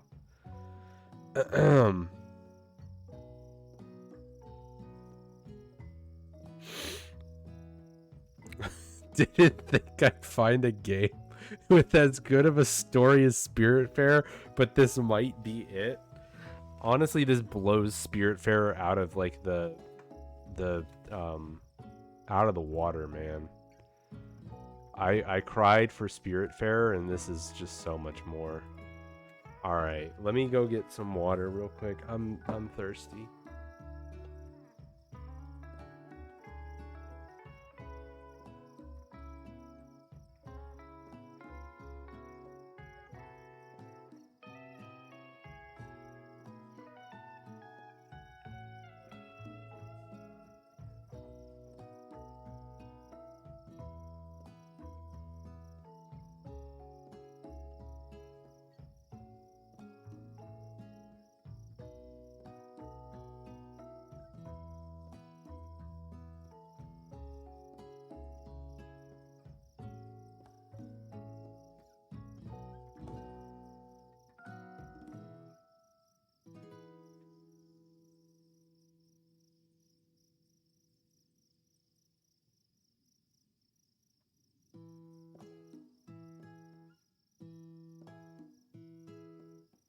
Okay. I have my guitar here because I was like, you know, I'll play. This will probably be done in 50 minutes or something, and I'll play Rocksmith. And here we are, an hour and a half later. All right. The last name to have signed out is Borko. I wonder if it's the dog, because they certainly do love using stereotypical millennial language. Borko. That name sounds strangely familiar. Wait, so his name is Borko Sprinkles? Jesus Christ. Your blood is pumping as you stand in the quiet of the night, holding the mysterious book in your hands. As you come down from your battle buzz, you realize that your final attack has left you completely depleted. The world around you begins to fade away. Without any energy to keep your eyes open, darkness overtakes you. Oh no, he's in my door. Who the fuck are these J-pop people? The image of Colonel Sanders flashes before your eyes as you fall asleep. I want to eat, but it makes me sick. Just order some KFC so that way when you get sick from it, you will blame me, and then that'll be cool. He must have helped you get home. In your tired state, you don't know if you could have made it without him. What a guy. You want to thank him, but you don't have the strength to utter a single word. You feel your covers being pulled up over you as you're tucked in tightly. Good night, my colonel. I've never had KFC, I don't think, unless my parents bought it when I was younger. In your dream, you're together with Colonel Sanders. For some reason, Sprinkles is also there, instructing your love. What? Dreams are weird. Zzz. Why is Pop in my dreams? You awake on day 2 and attempt to process the wild visions you had. Were they memories or premonitions? So the teacher's coming into our love fest? And then there was that secret ingredient that Colonel Sanders went ahead and told you outright. Not much of a secret, huh? I can't believe Sprinkles teaches me how to fuck. I can't believe we invited a dog to our love sessions. It's probably just because he already trusts you so much. No, this is Kentucky Fried Singers, KFS. Sure, that makes sense. We'll go with that. You meet up with your bestie in front of the school. Before you can tell her about the encounter with the spork monster, she launches into a story of her own. Okay, I know this might sound a little strange, but I think I might be, I think I might like Clank. He's a robot. Like him? Like? I know it sounds like it's moving too fast, but there's something about him. I like him. Like him. He's a robot. Oh my god, if I paired her up with Pop, would she love the child that shit himself? We got to talking after class, and he's actually a totally sweet guy. Not only that, but he's really smart. He told me all kinds of stories about Colonel Sanders. Miriam is robosexual? Flushed? The KF Coomers? She's robosexual. Flushed? Did you know that Colonel Sanders was the most popular kid in high school? She's got metal fever. No, but that does make complete sense. Yeah, but he was so popular that he was voted prom king at a school he didn't even go to, and was also the convertible that he himself rode in at the front of the homecoming parade. Wait, what? He turned into a convertible? I'm thinking maybe something got lost in pressure cooker language translation there. Either way, maybe it'd be best if you took it slow with this new boy, like I am with Colonel Sanders. Listen, Clank might be packing. We don't know. You and Colonel Sanders, the coolest guy in school, the most famous student to ever attend University of Cooking School Academy for Learning? You're a thing now? We're definitely connected yesterday. Ha, you sure did.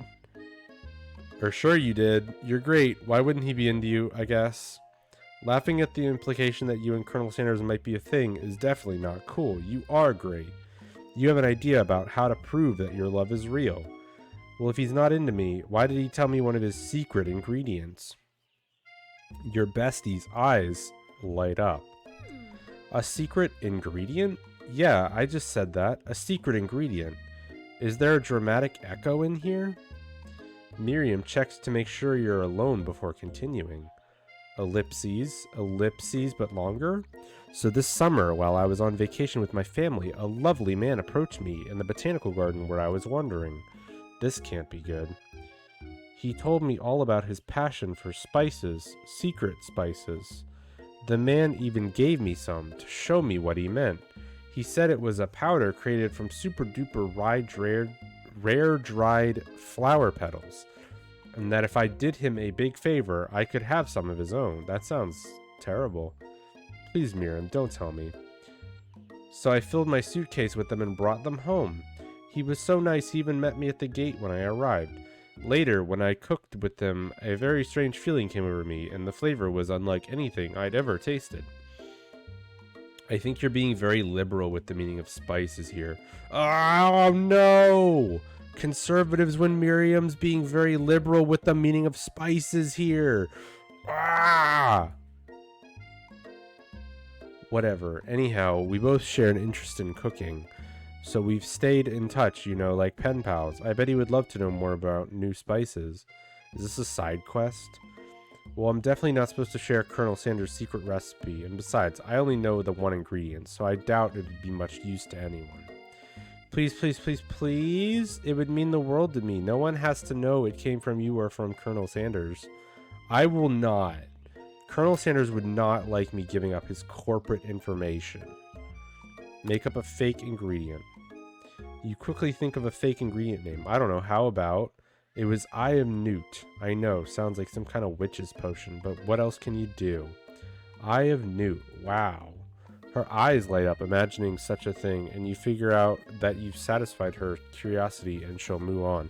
Miriam's a drug trafficker? However, she immediately turns around and does some thumb typing on her phone that you can't quite see. That's probably not good. Before you can ask her to confirm that she was definitely not texting secrets to other people, you're interrupted. A wind rushes in. Cherry blossom petals fill the air. Where do you get a horse? It's Colonel Sanders. He's arriving at school. I'm gonna run to him. I think he would like my initiative. You decide that the best way to show Miriam how serious you and Colonel Sanders are would be to run to him. Surely he'll sweep you up onto the back of his stallion and you'll ride away together. That'll show her good. Oh, Colonel, my Colonel. Oh, no! Yo, I'm dead. However, your sudden movement surprised the horse and it rears up, kicking you directly in the face. The force of the blow knocks you out cold. What? Am I going to get the bad ending now? She's a liberal drug trafficking robosexual. In the darkness, you see a vision. Ooh, Tinkles, I'm here to deliver you a message. Not this guy. It's important that you remember this exactly as I say it. If you forget, the world could end, so you know it's serious. I have been trapped in a realm beyond, but a great prophecy relies on my return. Only you can save me. All you need to do is repeat my name 3 times. And that name is... Uh-oh. What is his name? But before you can continue, you suddenly awake. Aw, jeez. You awake to find Colonel Sanders tending to you. He roused you back to life with a satchel of secret spices. Or is that just his ball sack? What? His natural seasoned musk? Lean in for a kiss. Should we try and kiss him? I don't know. Compliment the craftsmanship of his horse's shoes. Does he give a shit about that? Kiss? Okay. Lean in for a kiss. Whoa, whoa, whoa. You've known her for a day. Are you really sure? I guess you must be. You put your arm around Colonel Sanders' neck and pull him in for a kiss. But he turns his face and you awkwardly kiss his ear. You can feel him shudder. I'm so sorry. Too soon, you clearly mistook his compassion for love. Oh no, you die of embarrassment. Game over. Try again. Oh my god, we failed? Listen, Colonel, I'm sorry, I misjudged it. Oh my god. No,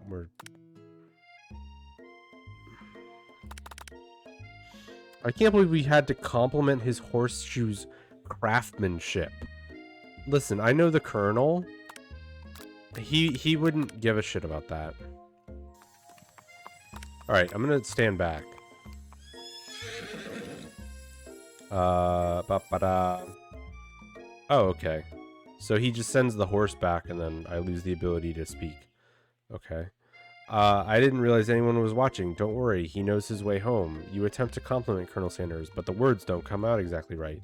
What a horseful beaut you have. I mean, what a horseful beaut you have. Dang it, that's what I just said. Being a good friend, Miriam attempts to cover for you. Oh, Tinkles just gets really nervous around people they like. What? This is not helping. I mean, they got food poisoning and were up all night. It was gruesome. You should have seen it. That's not true.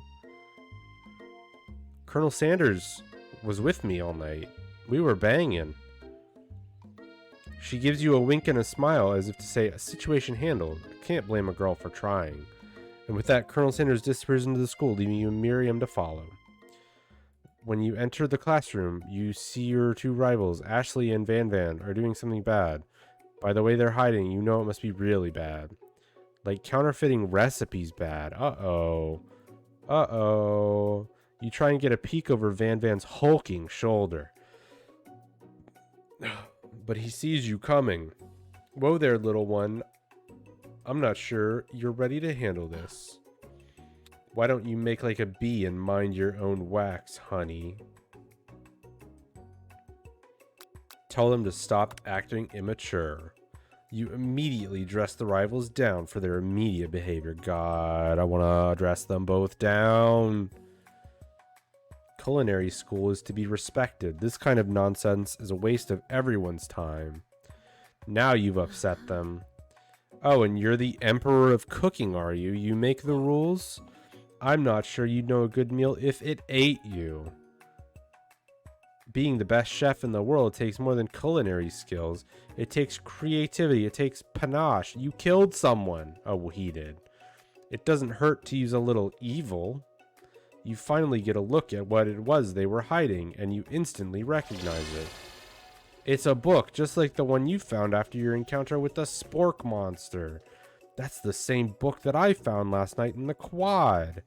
Ashley immediately elbows Van Van, who hides the book behind his back.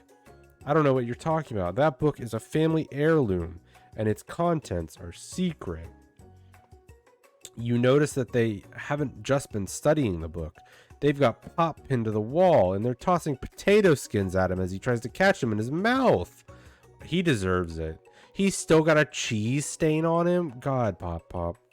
We're playing, he. Before you can dig in any further, you're interrupted by the arrival of more students. It's almost time for class. Beep, beep. Clank must be running late. He's in such a hurry that he rolls right over Van's meaty foot. Hey, watch it, you bucket of bolts. You watch how you talk to him. He didn't do anything. Bzzzt, womp. Who do you think you're talking to? I've never heard such language, not even from a stand mixer. Womp, womp. No, your mother was a stand mixer. We're bzzzt. Van Van jumps to attack Clank, but Clank shocks Van Van, sending him flying across the room. Ooh. Chat. Why are we going after Colonel Sanders?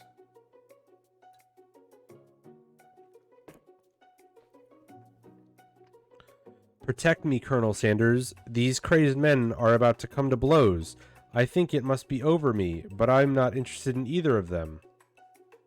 Ashley's tone has completely changed in an instant. She bats her eyelashes at Colonel Sanders. Surely he must know that this is a ruse, right? Gentlemen, get a hold of yourselves. Save it for the arena, at least. Or don't. Honestly, what do I care? I've got a lofty career aspirations to focus on. Maybe I can help you with your business plan. Just then, Sprinkles arrives to signal the true start of the class day. He's panting, which doesn't seem that abnormal. He's a professor, but he's also a dog. Students, please take your seats. I apologize for my late arrival. I spent the morning chasing a car all around town, and my tiny legs are very, very tired. But I'm here now, and I hope you're ready to learn. Rub his furry dog belly. He loves it. After he catches his breath, Sprinkles regains control of the classroom. Colonel is into the work hustle culture? Yeah, I'm not a fan. Without further ado, we'll review the global history of my favorite fowl, the chicken. You want to pay attention to this lesson. Truly, you do. This is why in 1776, at the signing of the Declaration of Independence, it was a chicken who first signed their name. What? Hancock? Oh. But you can't help but daydream about Colonel Sanders, and you miss most of the important parts. When you come to, Sprinkles is holding a tray of food in front of you. Well, Tinkles? Naturally, this appears to you to be a simple platter. Which item do you want to sample? A pepper! There's no shot in hell Colonel's not a feathery. Maybe he likes to dress up his chickens in his free time, I don't know. I want the pepper. A brightly colored pepper stands out from the other items. It sparkles in a most eye-catching way, so naturally you reach out, grab it, and eat it right away. However, your body is not prepared for the heat. The pepper has triggered an intense spice hallucination. It feels like forever as your trip through the universe. My friend, ooh, this guy again? I'm here to give you an important message, ooh. You must avenge my death and fulfill your destiny. All you must do is cough, cough. I was saying to fulfill your destiny. All you must do is...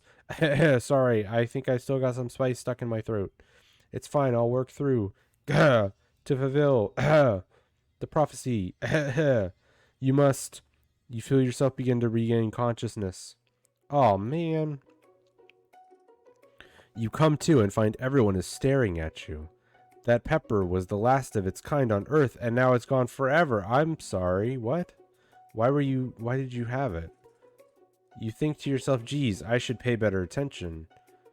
We all make mistakes. I'm sure he'll forgive you someday. Isn't this like a 3-day semester? Why would I care? Come on, it's time for lunch. Before anyone can relax, the cafeteria lights dim, and your rivals enter to make a dramatic announcement. Today's lunch will be prepared via timed competition cook-off.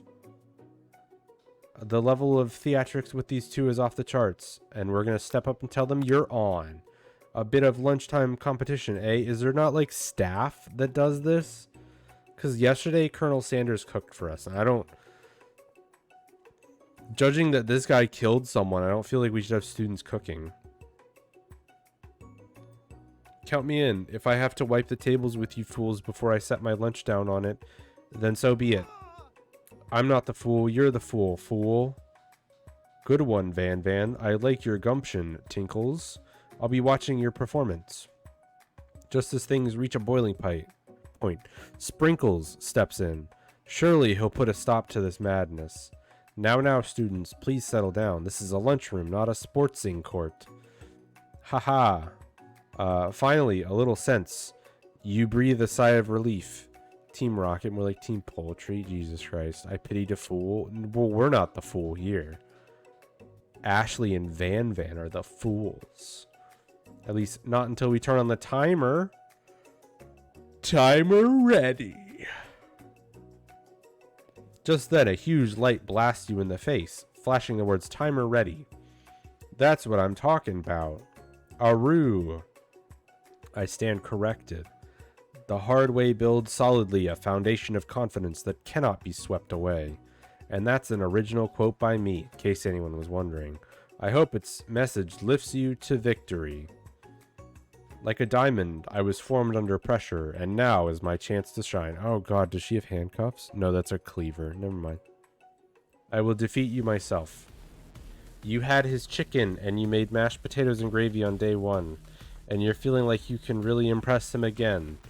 It's time to boil some water for the potatoes. Think fast. If the timer runs down, you'll be forced to pick randomly. What temperature does water boil at? 100 degrees Celsius, right? That's right, but how would you have even gotten into the school without knowing that? Winner gets to rub my furry belly. What? You're a teacher. I don't think that's appropriate. Let that enticing offer motivate you. You're going to need to season this chicken before you cook it. You don't know Colonel Sanders' recipe exactly, but you have an idea. How many herbs and spices? 11. This dog is sus? I know, right? What if it's like Harry Potter where they can just transform? And it's just a human the whole time, like, rub my belly. That's right, I'm a cute dog. Rub my belly. That's right, you might not know all the ingredients yet, but at least you're headed in the right direction. Tail wagging intensifies. Now that you've got some basic steps going, it's time to elevate your craft. What state of mind offers the most flavor? Gratitude. That's right. You must never take this opportunity for granted if you hope to succeed. Your classmates are rooting for you, but Ashley is simply stronger and faster than you. You better pick up the pace if you want to survive. When you were a child, your father told you to never forget where you came from. Every day, you meditate on his advice and draw energy from that place. Now would be a great time to harness that energy. So where does it come from? A small town. That's right. This is your shot, and you're not going to miss it. Aru. You try to shut out the noise of the arena and focus on your cooking. What is the sound of success? Sizzling. That's wrong. Don't make me get the spray bottle. Wait, what? Okay. You notice Colonel Sanders out of the corner of your eye. When Rocksmith, you're wearing Green Day shirt? I'm playing this. Rocksmith in a little bit. Maybe we'll make it to day 3. Maybe we'll just skip through day 3, TBH. He's actually cheering you on, which would be awesome, except knowing he's watching you makes you totally forget what you were doing. Now all you can think about is Colonel Sanders. How many... What? Grr. You are stranded on a desert island with only one desert cookbook. Which do you take?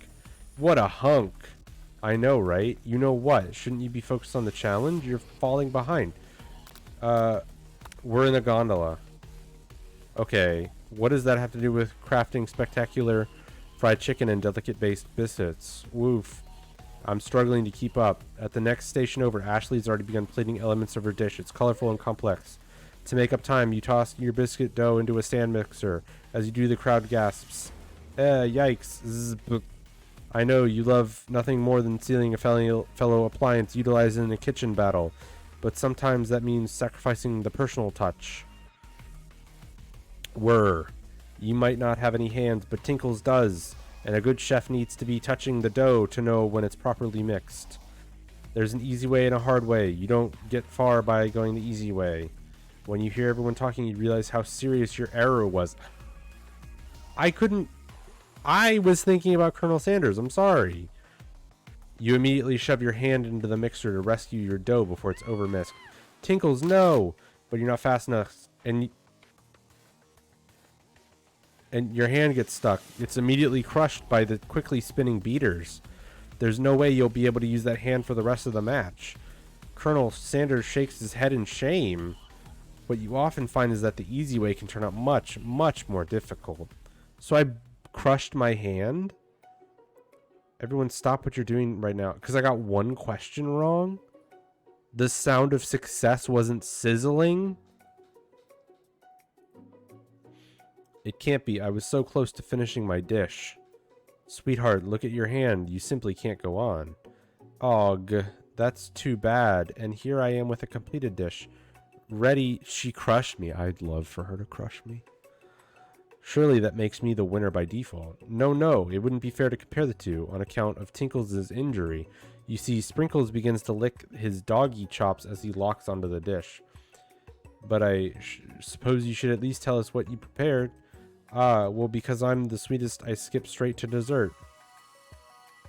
Under this white chocolate dome, you'll find a wide array of delights, taking you on a journey of flavor that tastes good and tells a story of excellence. I was going to ask Tinkles to do the honor, but since you're injured, I'm afraid that pouring this creamer of delicate hot chocolate sauce might be too difficult. Colonel Sanders, if you wouldn't mind lending me your strong, steady hand. Colonel Sanders pours the hot chocolate sauce on top of the dome, causing it to melt away, revealing the ingredients hidden within. How was I supposed to beat that?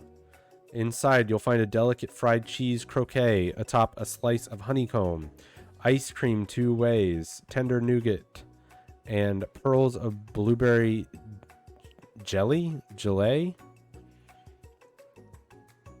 Colonel Sanders seems intrigued, but perhaps not impressed as he dips his finger in the chocolate sauce. Simplicity isn't your strong suit, is it, Ashley? Oh, you, heh. As he places the sauce-covered finger into his lips, Ashley leans over and whispers something into his ear. A dab of sauce sticks to his mustache. I'm gonna internalize the rage. No, I'll put it myself in between them. You reach out with your apron to wipe the sauce off his glistening face. No, stab Ashley? Max, we're at a prestigious cooking school. I can't just stab her. This goatee isn't just a fashion statement. It's also functional. I was saving that flavor for later. What a disgusting man. I'm putting food in my goatee for later? That's disgusting. Game over? This man is unforgiving. Please don't make me start over from day 2. Knives are everywhere. Listen, one of these guys, freaking, oh my god, you're on. One of these guys killed someone with his meal, and everyone's fine with it. All right, 100 degrees Celsius. Seriously, this could be on the Doom soundtrack. Gratitude. All right, so maybe we'll pick the right thing this time. Sizzling, bubbling, or silence? Silence. Okay.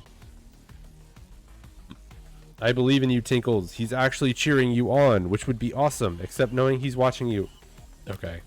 Let's think about him winking. You were standing on a desert island with only one dessert cookbook. What a hunk. I know. I gotta think about him. Walking on the beach. What does that have to do with the crafting spectacular fried chicken and delicate baked biscuits? Oh, my throat is hurting. Alright. Oh no, my hand is breaking. Alright, cool. So my hand is just broken. I'm gonna have to get Colonel Sanders to help me out later, maybe.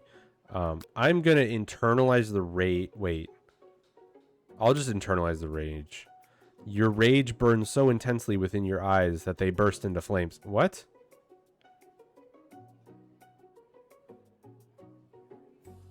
The flames cause your eyebrows to catch fire and turn to ash, and they fall off of your face, which means people will have a hard time understanding your emotions for the rest of the semester, perhaps forever.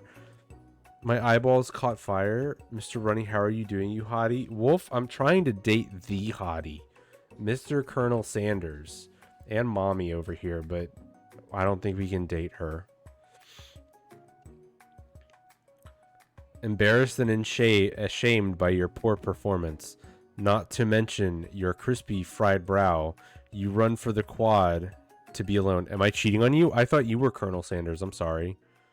Watch the clip to see the hottie. He's not the hottie. He shit himself. The beautiful weather feels like an insult inside of you as storm rages. It's Colonel Sanders. He's probably here to tell you that he and Ashley are in love and have decided to get married. Listen, as long as I can be like a side piece for that group, I'm okay. And he won't even ask you to cater his wedding because you're a terrible chef and an awful person. You try to hide from him, but he approaches you directly. I know you're hurting right now. I literally crushed my hand. Should I not be going to the hospital or something? Not just from the devastating loss, but from that run-in with the mixer and that small fire. We should get that checked out. It's fine. Can't you just leave me alone? I'm a loser. I'm not fit to fill your fryer. I'll never be a master chef. Can we? Yes. You know what? We'll go up here. How about that? That way I'm looking at him. Look at that beautiful muscly man. Failure is a part of life, not just for you, but for all of us. Do you think I've never failed at anything before? That's exactly what I think. Well then think again. I wasn't always the man you see before you, enrolled in culinary school, incredibly handsome, successful, motivated. Well, handsome, sure, I was born that way, but I've walked other paths and arrived at dead ends. I was passionate about life, but I failed as an obstetrician. Yep. I was passionate about justice, but I failed as a lawyer. Dude, I was saying it. This guy's a trust fund baby. How do you fail at so many things? And then how do you fail at being a lawyer without like going through law school and like having to pay for that? I was passionate about livestock, but I even failed as a mule handler. That one was especially humiliating. Mules can be so cruel. I lost my business partner to a gunfight. Is that true? I wonder if that's like true KFC lore. I didn't know. People see my delicate ribbon tie and my well-kept beard and assume that I've got it all together, which is true now, but it hasn't always been. Sounds like this guy could really use a hug. I resolved then that I was going to amount to something. No amount of hours, labor, or money would deter me from giving the best I had to give. As Colonel Sanders changes focus, you can see something ignite inside of him, a burning passion. One has to remember that every failure can be a stepping stone to something better. My new dream is pure, it's honest. It's something that a humble man in a crisp white suit can be proud of. I'm gonna pay employees $7.25 an hour to make mass-produced fried chicken. I will create a new chain of chicken restaurants that will bring joy to the entire world and make up for my past misdeeds. Fuck off, Pop! Yay! Just as your moment grows intimate, you're interrupted by a threatening, shadowy presence. It's the Spork monster. Borko? It is I. I know I said I wouldn't be back, but after the whole fight to the death thing, maybe you don't really want to see me anymore, but I just wanted to say that I was wrong to attack you, and I apologize. I know what it's like always having to look over your shoulder. Monster problems, am I right? Oh, thanks, Borko. I'm glad there are no hard feelings. Getting jumped by a giant creature in the dark of night can really rile a person up. I also want to apologize for the way I switched right into attack mode. Technically, I defended first, but, you know, this isn't really a high-budget game, so can't expect them to know all those things. Oh, okay. Oh, man. I've talked so much in this past 2 hours. My God. I know that your strong in cooking school can put a person under a lot of stress. I actually used to go to this school. I wasn't always a spork monster, you see. High budget, wasn't this free? I mean, it was free. I'm saying it wasn't high budget enough to know that I defended first. They were like, oh, I'm sorry I attacked so quickly, but I defended. I didn't want to hurt this poor innocent creature. Look how happy he is. I don't believe it. You were a human once? Well, no, I was a golden retriever, but I was still a student until one day some mean kids with a magic spellbook cast a dark enchantment on me, and I was forever transformed. A magic spellbook. Precisely. I had procured a copy for myself, but somewhere along the way I've lost it. If you find such a book, I beg of you, respect it. You're a powerful chef and shouldn't rely on such dark and evil magic. No, you should be protecting the innocent from those who would cheat them through sorcery and guile. If you need me, don't fear, I will be there. It sounds like there are some bad cooks in the kitchen of life. Tinkles. Together, I am sure we can defeat them. Come back to my hideaway and we can discuss. A personal invite. You can't imagine what Colonel Sanders' home must be like, but it sounds like you're about to find out. Dude, look at this. How does he afford this? This is before he has mass-producing chicken restaurants. Stepping inside Sanders' home, surrounded by his things, you start to feel a special bond with him. It looks like you live such an exciting life, Colonel Sanders. Every day can be an adventure if you approach it with the right attitude. Long ago, I made the decision to never stop searching, never stop working, never stop imagining. Have you been working on any new recipes on your own lately? I'm always excited to talk about food with another ambitious chef. Well, there is something. It's just a side dish that I've been tinkering with, trying to find the right balance of flavors and textures. I'm not sure I've nailed it yet, but I'm close. Colonel Sanders' eyes perk up as he starts to wonder what dish you might be describing. It's meant to pair with something spicy or something crispy. Both, perhaps? Now that you've got him right where you want him, should you reveal your new creation to him or keep it a secret, just for you?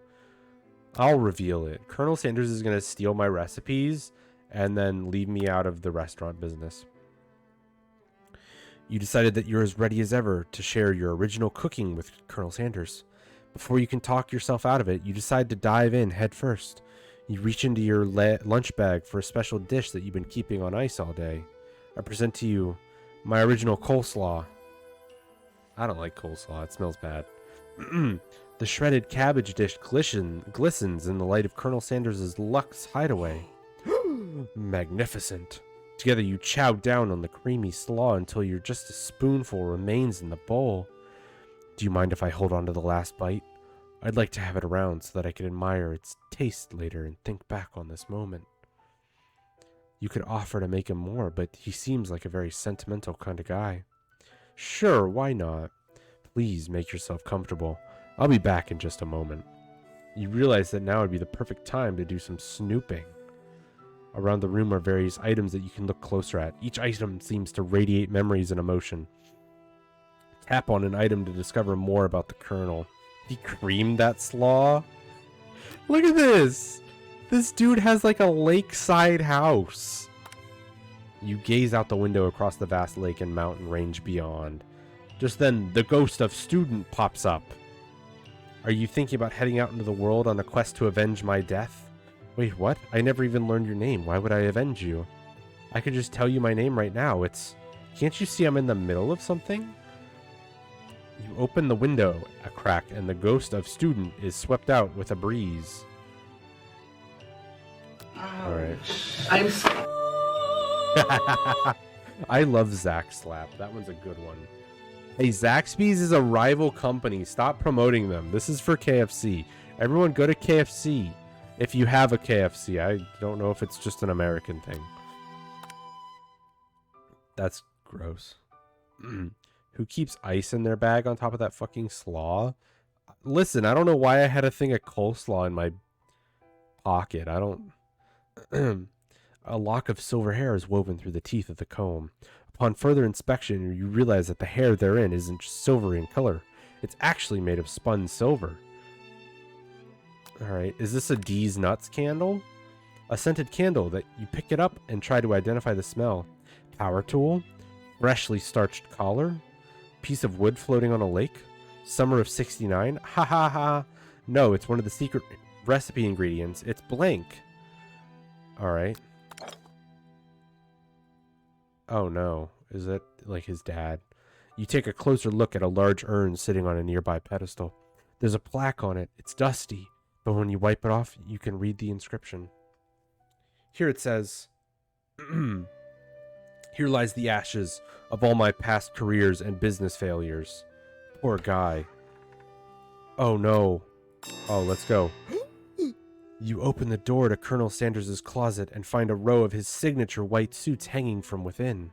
You take one off its hanger and try it on. The jacket is a bit big for you, but it's soft and comfortable. You give yourself a deep hug, breathing in his scent. They say that home is where the heart is. Is this what they meant? Before you can look any further, you hear Colonel Sanders returning. He has a new dish that he's been working on, and he wants you to taste it. You try to act casual until he asks you why you're wearing his jacket. Vampire Sanders? I don't usually loan those out, but I must say, it does look good on you. Oh crap, the jacket! You forgot to take it off. You tell him you're cold. Or should I... Wait, what do we do, chat? Last time we tried to make a big move, he didn't like it. And that was after we got our brain bashed in by a horse. Strip naked? That's not an option. I'll be like, I'm gonna make like a chicken and strip. Maybe we fess up and tell him the truth. You confess. I think I've developed feelings for you. Oh, he liked it. I think I've developed feelings for you. I might be developing feelings for you too, but I'm concerned. I can't let anything get in the way of my dreams. Overwhelmed, you take off the jacket and run for the door. But the thought of leaving Colonel in the midst of such an emotional breakthrough gives you pause. You stop yourself. Colonel? Yes, Tinkles? I honestly think this may be the beginning of something wonderful. I think you're right. We should take things slow. You talk late into the night and drift off into a slumber. Dream sequence. Zzz.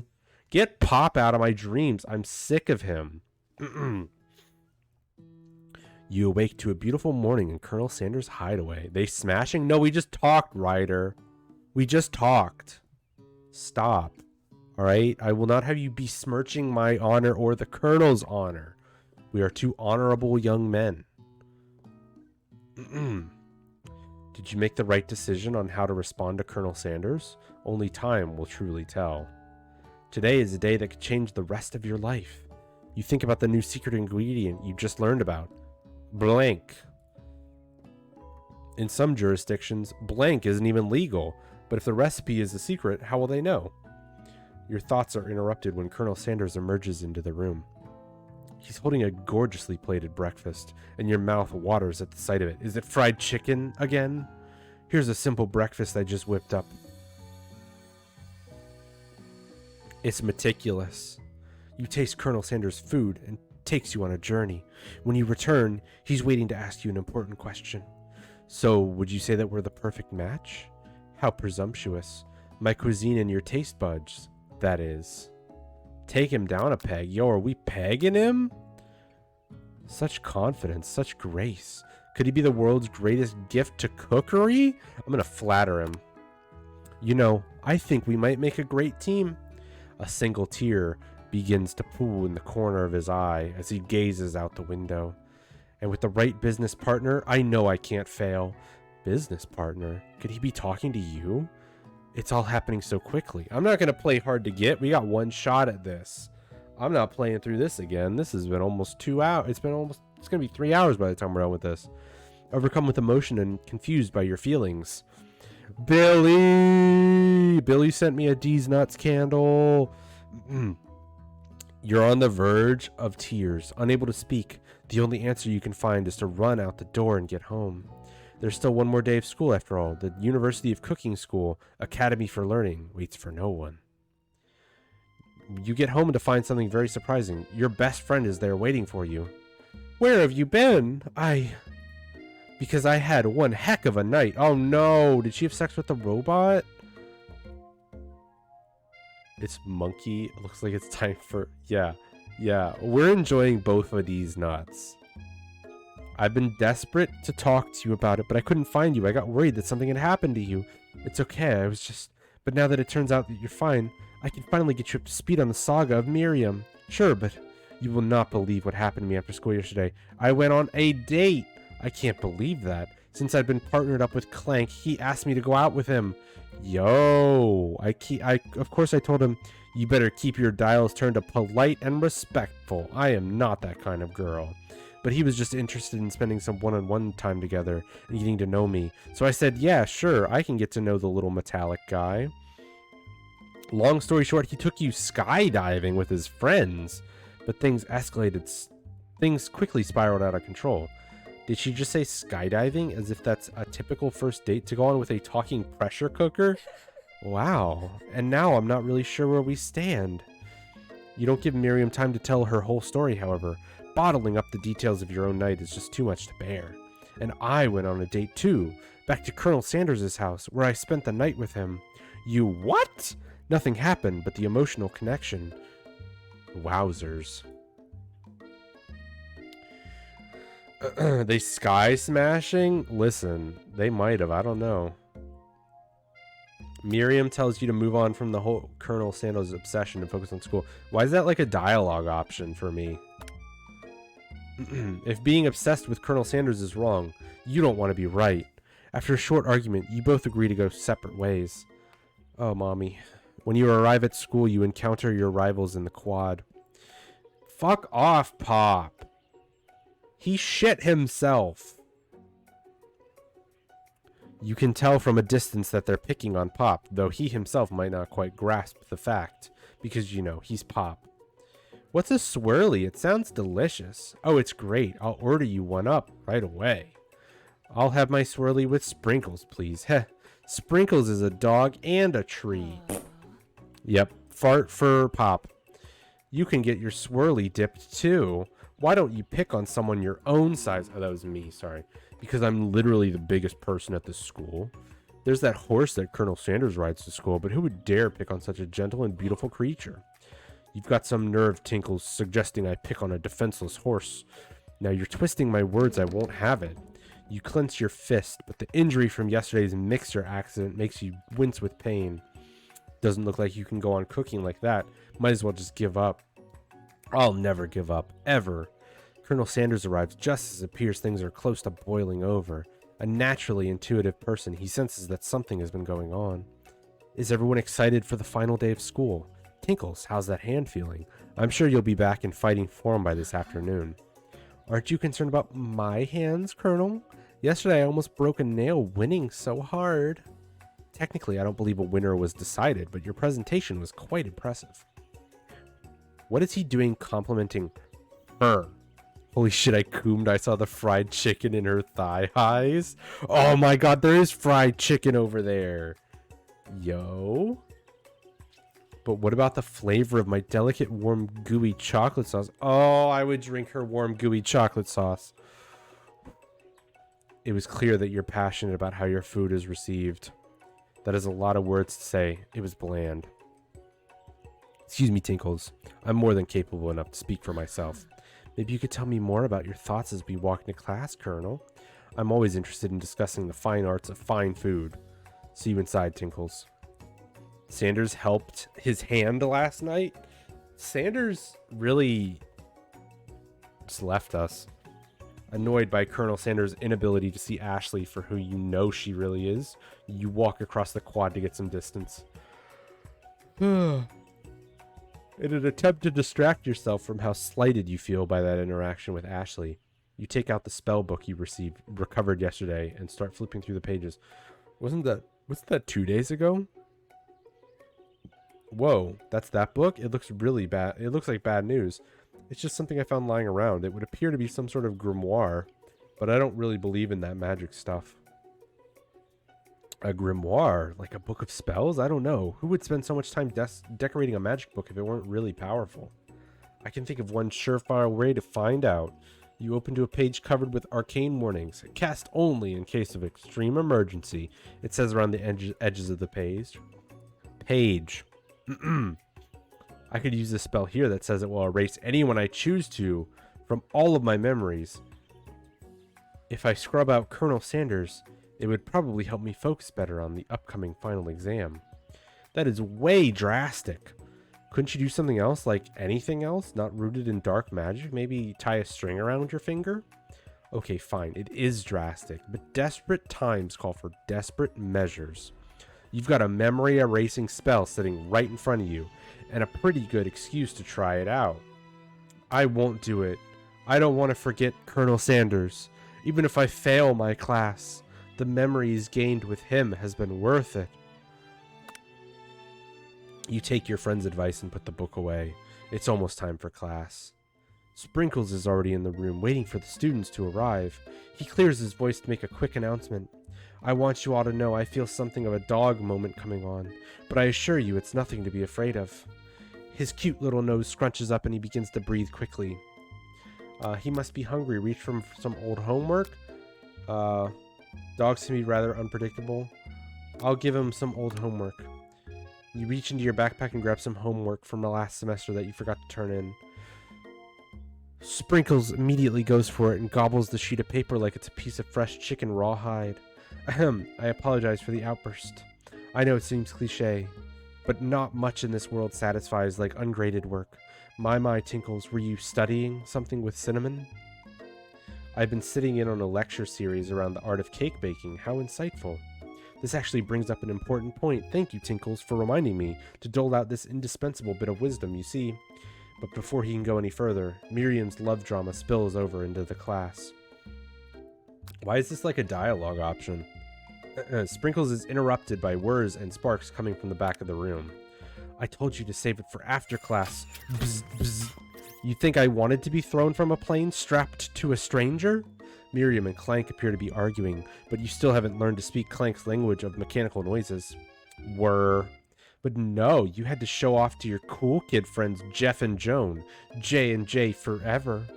Watch us form a triangle in midair as we descend. Triangles are the strongest shape, don't you know? Bzz, bzz. Yeah, well, that doesn't make it a great date. Beep, whir. Then take Jeff and Joan with you. You can all hold hands as you pedal down the mountain, or off a cliff for all I care. Sad beep. Clank begins to shudder. Steam pours out of the gaps in his panels, and then a loud ding stops him in his tracks. Beep, bzzzt. No, he game ended himself. No amount of seasoning is going to make me want to eat that, Clank. Ew. Clank burps out a completely deep-fried sneaker. Considering that he himself has wheels, not feet, it's not entirely clear where it came from. In terms of deep friend footwear. Deep friend? It's supposed to be fried? In terms of deep fried footwear, I guess it looks okay. Clank slowly rolls out of the room to be alone with his shoe. Everyone tries to pretend like they didn't see that entire thing go down. He ahiagoed? I don't know about that. It sounds like my man just kind of fried a foot. Nothing like a loud public breakup to cast a pall over the final days of school. Well, that was unfortunate. But we mustn't be distracted from what lies ahead. The final competition showdown challenge exam. I'm still working on the title, but I think you get it. Test time approaches. See you all in the arena. But before you can even think about your upcoming competition, there's a very beautiful soul nearby and needs a pep talk.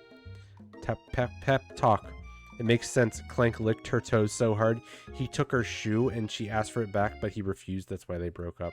Yeah, of course. He's a massive toe licker. That's what I was getting from that as well. Yeah. Hey Miriam, are you okay?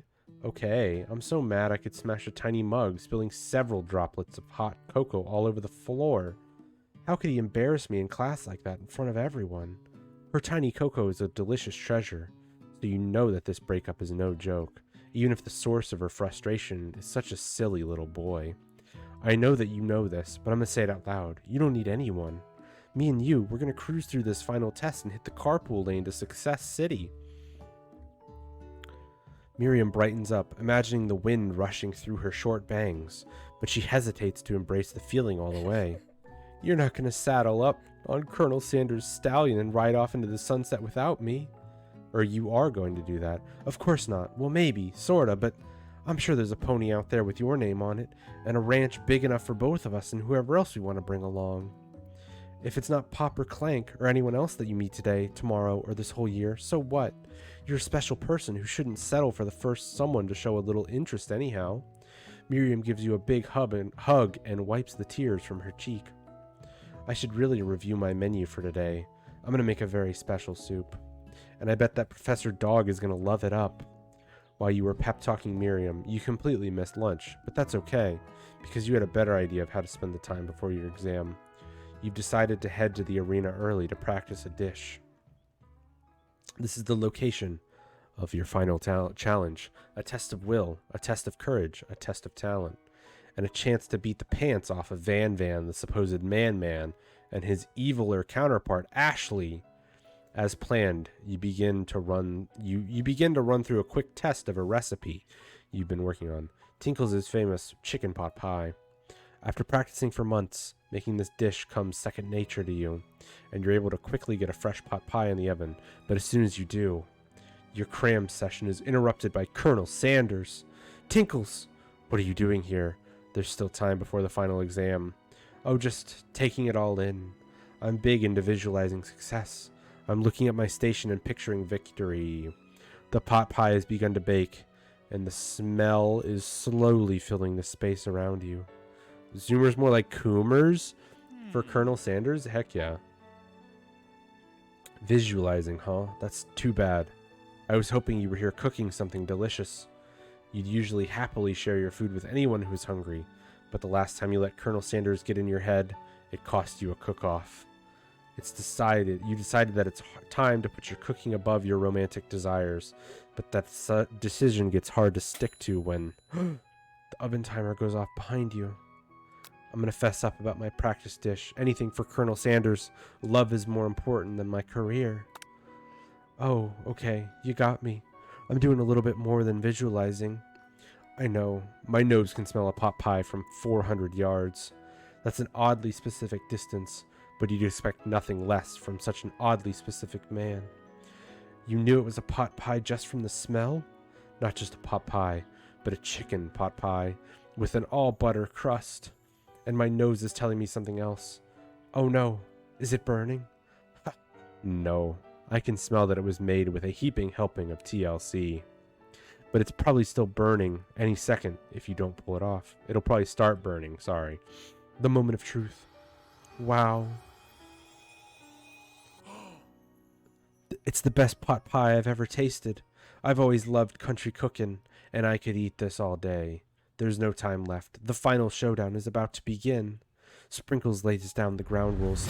There are no rules, except to cook with everything you've got. You step up for the cook-off of a lifetime. You decide that mac and cheese plus the pot pie you've been practicing are just the dishes that'll push you over to the edge of victory. Meanwhile, both Van and Ashley are prepping wildly elaborate dishes per their usual over-the-top selves. Miriam has her giant magnifying glass and several sets of tweezers. She's definitely prepared to go big, going small. Colonel Sanders seems to be harnessing his 11 herbs and spices, but he's trying to find a way to improve on something perfect.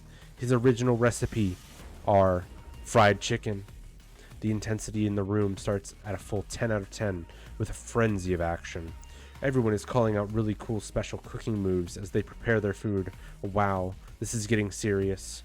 Colonel Sanders batters his chicken as it levitates through the air. Egg wash! Miriam furiously injects ingredients into an itty-bitty pot of broth. Best friend Baster Blaster!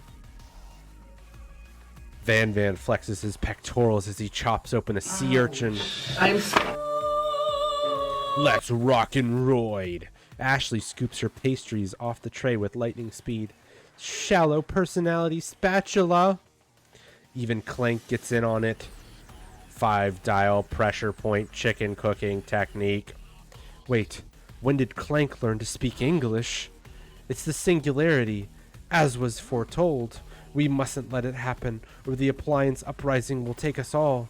Self-destruct. Van quickly unplugs Clank and rolls him out the back door of the arena. As you frantically prepare your dish, you notice Ashley has her spellbook out. Is she going to use some dark magic to turn the tide? You've got a book of your own, and you're desperate not to see her win another battle. Should you take this opportunity to fight magic with magic, even if it's almost certainly evil magic? I'm going to do it the hard way, just like Colonel Sanders told me before. Who needs magic when you've got passion? I'm going to do it the hard way. Colonel Sanders sees that you've chosen to win on your own terms, and he gives you a subtle wink from across the room. I believe in you, Tinkles. Miriam notices too. And I've always believed in you, Tinkles, since we were little kids, because I'm your best friend forever. You turn to notice that Miriam is at your station, cheering for you. Miriam, what about your dishes? If you're here cheering, who's cooking? Tiny food, short cook time. I'm actually already done, so I thought I'd help you. Oh, that's sweet, but Miriam tosses a handful of spices directly into your boiling noodles. It's the secret ingredient. Who needs a living wage when you can do it the hard way? Yeah, do it the hard way. However, she doesn't know that you lied and the ingredients was made up. And where in the world did she get Eye of Newt from? The boiling... Oh no, did I screw myself? The boiling pot explodes, sending Miriam flying backwards. The watery noodles begin to swirl in the air, bubbling up into the dark cloud that thickens and congeals before your very eyes. It is I, Steve, the spork monster. Steve? Wait, what happened to Borko? You're not here to battle me, are you? We spork monsters are many. I think Borko had the day off, but you have conjured Steve, and I hate to battle, so I'd say you're doing pretty alright. Oh hey, you're in the middle of a cooking competition. I love this stuff. It's better than TV. You crazy kids and your culinary skills really impress me. Mind if I hang out? I'm sorry, Steve, but I'm kind of in the middle of something. Do you mind?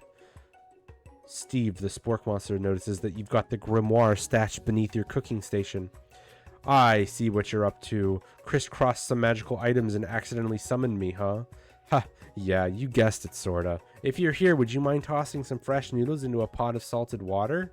I'd love to. I've always wanted to be a top chef, actually, you know, when I was just a little spork pup back in the old country. You can feel Spork Monster winding up to tell a very long and involved story. You don't know exactly where they came from, but it seems like it was probably lonely there. Actually, you know what? Maybe you should watch from the stands. I really need to focus on this competition. I understand. It's kind of like when I was in monster school. That time I had fallen asleep during scare tactics class. When I woke up, you toss a serious stare at Steve, and he takes the hint. Never mind. I'll tell you later. Good luck. Having suffered this huge setback, you don't know how you could ever win. Should we give up and drop out of culinary school? Or should we summon extra power from deep down within yourself? I feel like there's only really two options, you know? I'm gonna say we probably should like double down. I'm gonna summon extra power from deep down within myself. I can do this. I have what it takes. I came here to win. Your hair turns mac and cheese orange as culinary energy flows through your body. My heart is pure. My hands are steady. My taste buds have been preparing their entire lives for... Yes, Tinkles, you are the chosen one. You will avenge me. The power you'd been summoning immediately fades back out. You interrupted my inspiring monologue. Sorry. My heart is pure. My hands are steady. My taste buds have been preparing their entire lives for this moment. I will show the world my cookery. You begin to levitate off the ground. Energy courses through your body. You know that with this power you can do anything. Except turn back time, which would be super useful, because while you were powering up, your chicken pot pie overcooked in the oven and can't be served. But don't be worried, dear Tinkles. You may have suffered some setbacks, but all is not lost. Impressed with your fortitude, Colonel Sanders decides that you have earned his support. I've been watching you today, and I must say I am truly impressed. You've been thinking on your feet and rolling with the punches. He steps up to your station and stands right beside you. I'm here to help. All you've managed to make is mac and cheese, and time is almost up. So you're gonna need it. But Colonel Sanders, what about the test? What will happen to you? What about the rules? Following the rules has never really been my thing. I follow my heart. What a guy. Yeah. That's why you underpay your employees. Pay them the bare minimum. That's following the rules, actually, I guess. Colonel Sanders unfolds a delicate white towel to reveal the most delicious fried chicken tenders you've ever laid your eyes on. And besides, sometimes unexpected combinations can have surprising effects that surpass their individual efforts. Are you suggesting if we combine forces, we can form the perfect food union? Oh, I bet he wouldn't like you forming a union at KFC. Don't say that. Time's up, students. With time expired, it's the moment everyone has been waiting for. You must now prepare to present your dishes. A handful of students stand tall, but the class seems incomplete. It seems we're missing some students. Pop, clank. From off screen, you hear a pure and innocent giggle that can only come from one student. Heh heh heh, I'm flying. It sounds like it's coming from the broom closet over there. Miriam, would you mind? Inside of the closet, you see Pop hanging on a broom hook by the elastic of his underpants.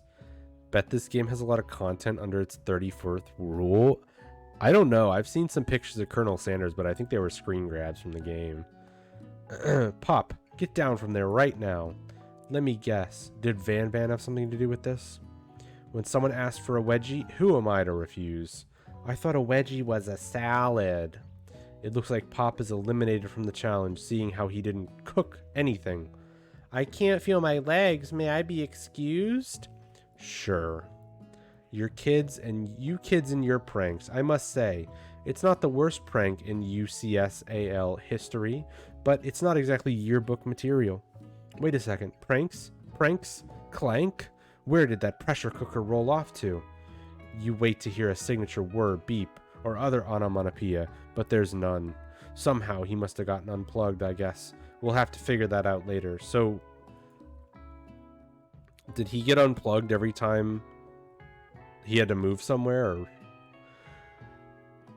That leaves only 4. I wish Van Van made me not feel my legs. True.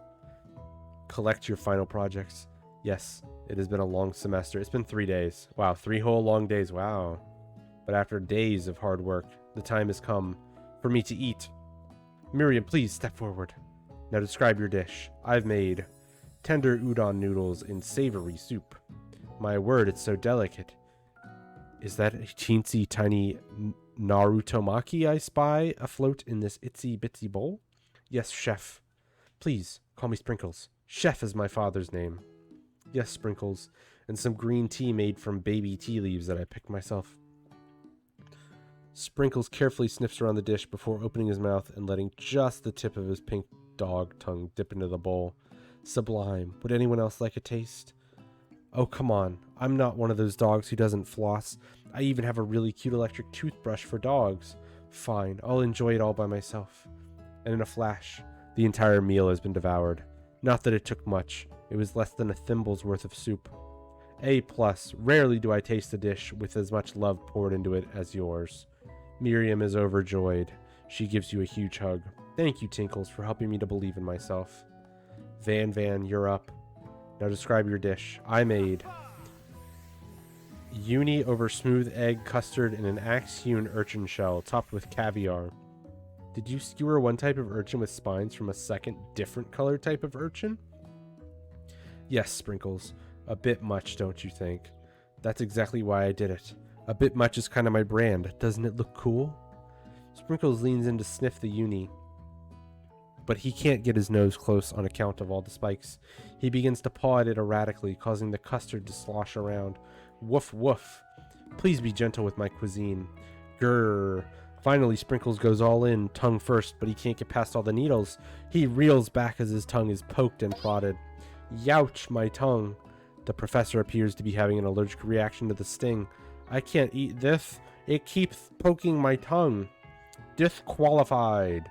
A stunning turn of events. Who would have thought that serving food in a bowl made of needles could make it difficult to eat? Dejected, Van Van does not go gentle into the night. Disqualified for glamour? Don't discount simplicity. This isn't the last you've heard of me.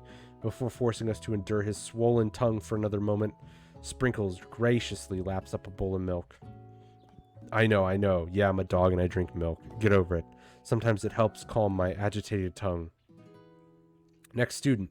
Ashley, it's time to step up. I thought they said there were 4 students, but there's 5. Her, Van Van, Miriam, me, Colonel Sanders. Now describe your dish. I made orange blossom Turkish delight in a light rosewater syrup, topped with French meringue and connected by sugar glass. That actually doesn't sound too bad. Yeah.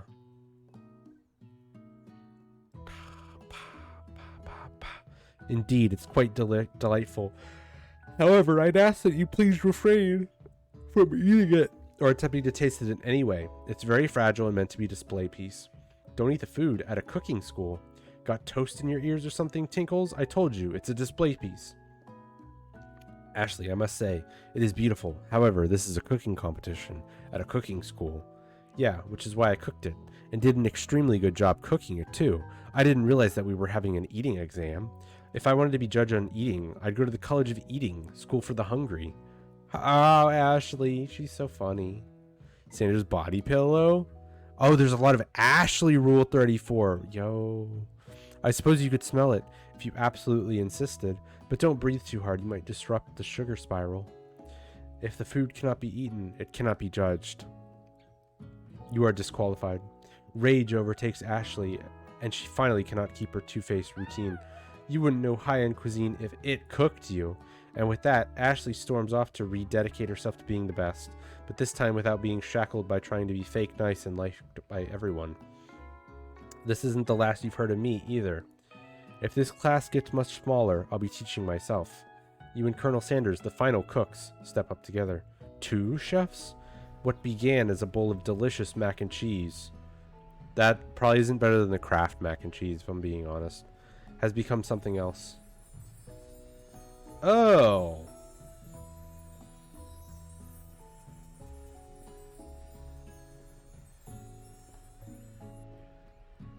I'm gonna say I'm probably not a fan of whatever.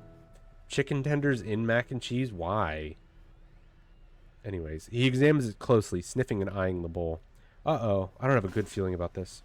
From somewhere in the room, a literal drum roll plays.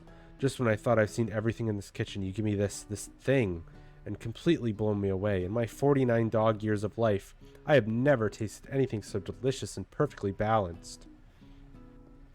It's so delicious, in fact, that everyone passes the class.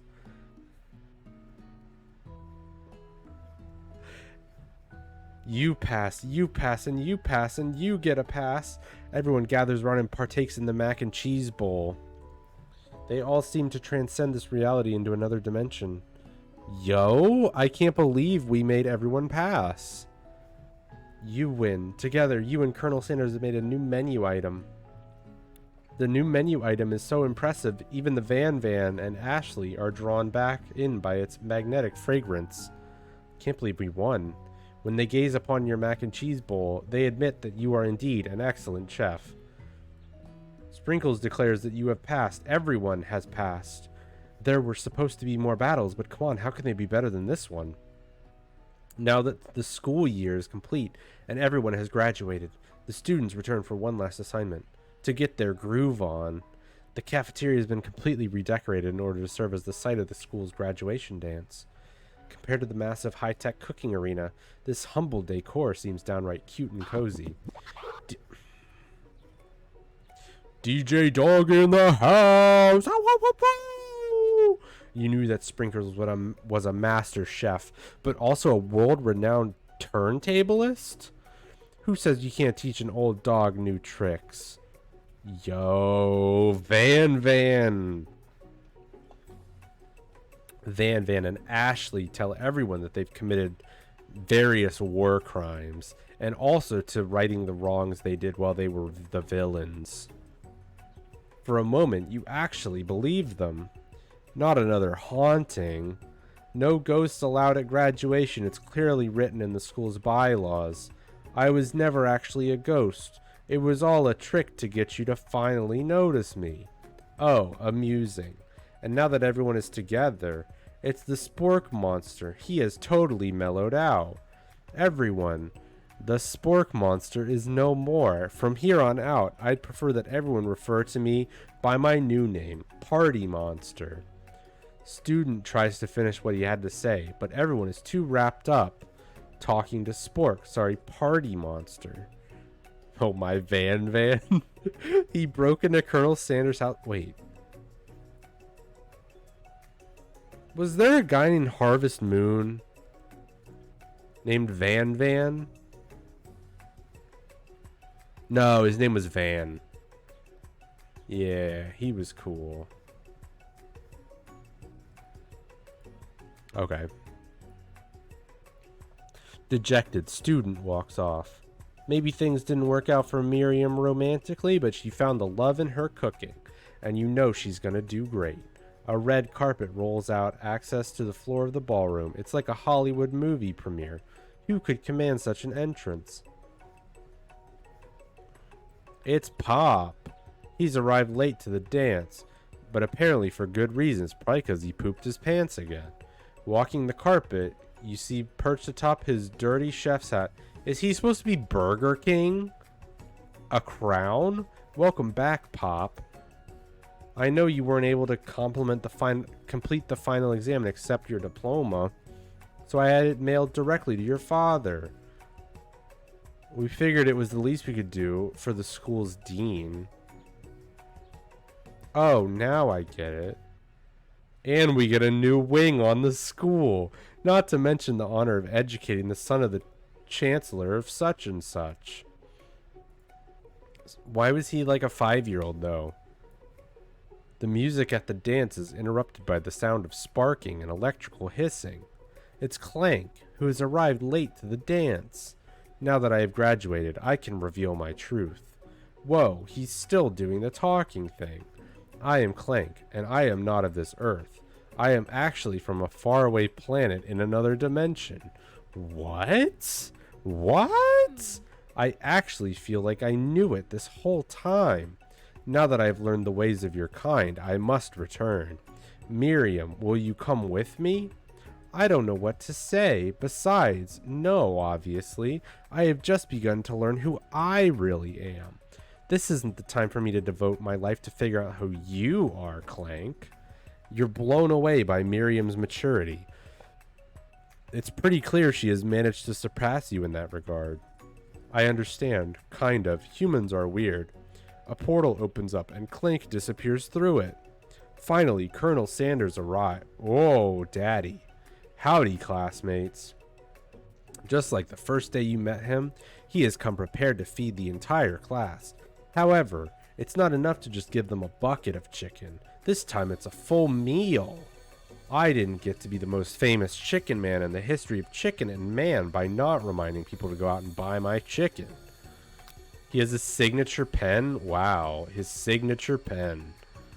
The end? No, it's not the end. As everyone feasts on their delicious chicken dinner, Colonel Sanders finds you sitting at the edge of the dance floor. Tinkles, what are you doing sitting all alone? Oh, you know, just waiting for the right person to ask me to dance. I wonder, might you tell me, what are the qualities that you would expect to find in such a lucky person? Off the top of my head, oh, I don't know. A spicy musk, a tidy goatee, and a degree from the University of Cooking School Academy for Learning, just to name a few. It truly is my lucky day. Would you dance with me? Yes, I would love to. As you glide across the dance floor, hand in hand with Colonel Sanders, the future stretches out in front of you. And once my 100th franchise is up and running, I'll be ready to take a day off, and I'll be so glad to spend it together with you, Tinkles. How sweet. We'll work together and play together. They're gonna break up in like a year. That sounds terrible. Colonel Sanders stops dead in his tracks. Work together? Well, I think this is something I'll just need to do by myself. He fucking stole my recipes. Are you serious? But who will help you run your restaurants? I don't believe I need help. Besides, based on your time at school here, do you really think running restaurants is your best path forward? No. Could it be you found a love connection but failed to earn Colonel Sanders' respect as a chef? He's gonna steal my recipes and then not respect me as a chef? Can you live with only half of him? Will you be able to endure sharing him with his other love, the life of an entrepreneur? I suppose I could enroll at pastry school. Oh, my dear Tinkles, I'm sure that you'll find your place eventually, and along the way, you'll have me by your side. The end.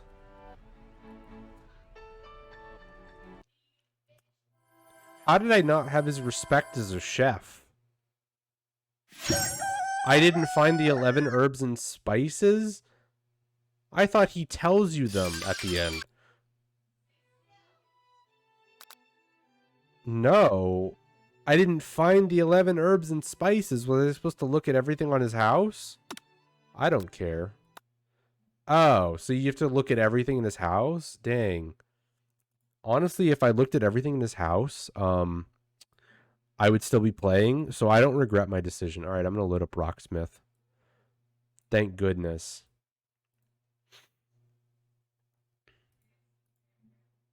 I don't regret my decision at all.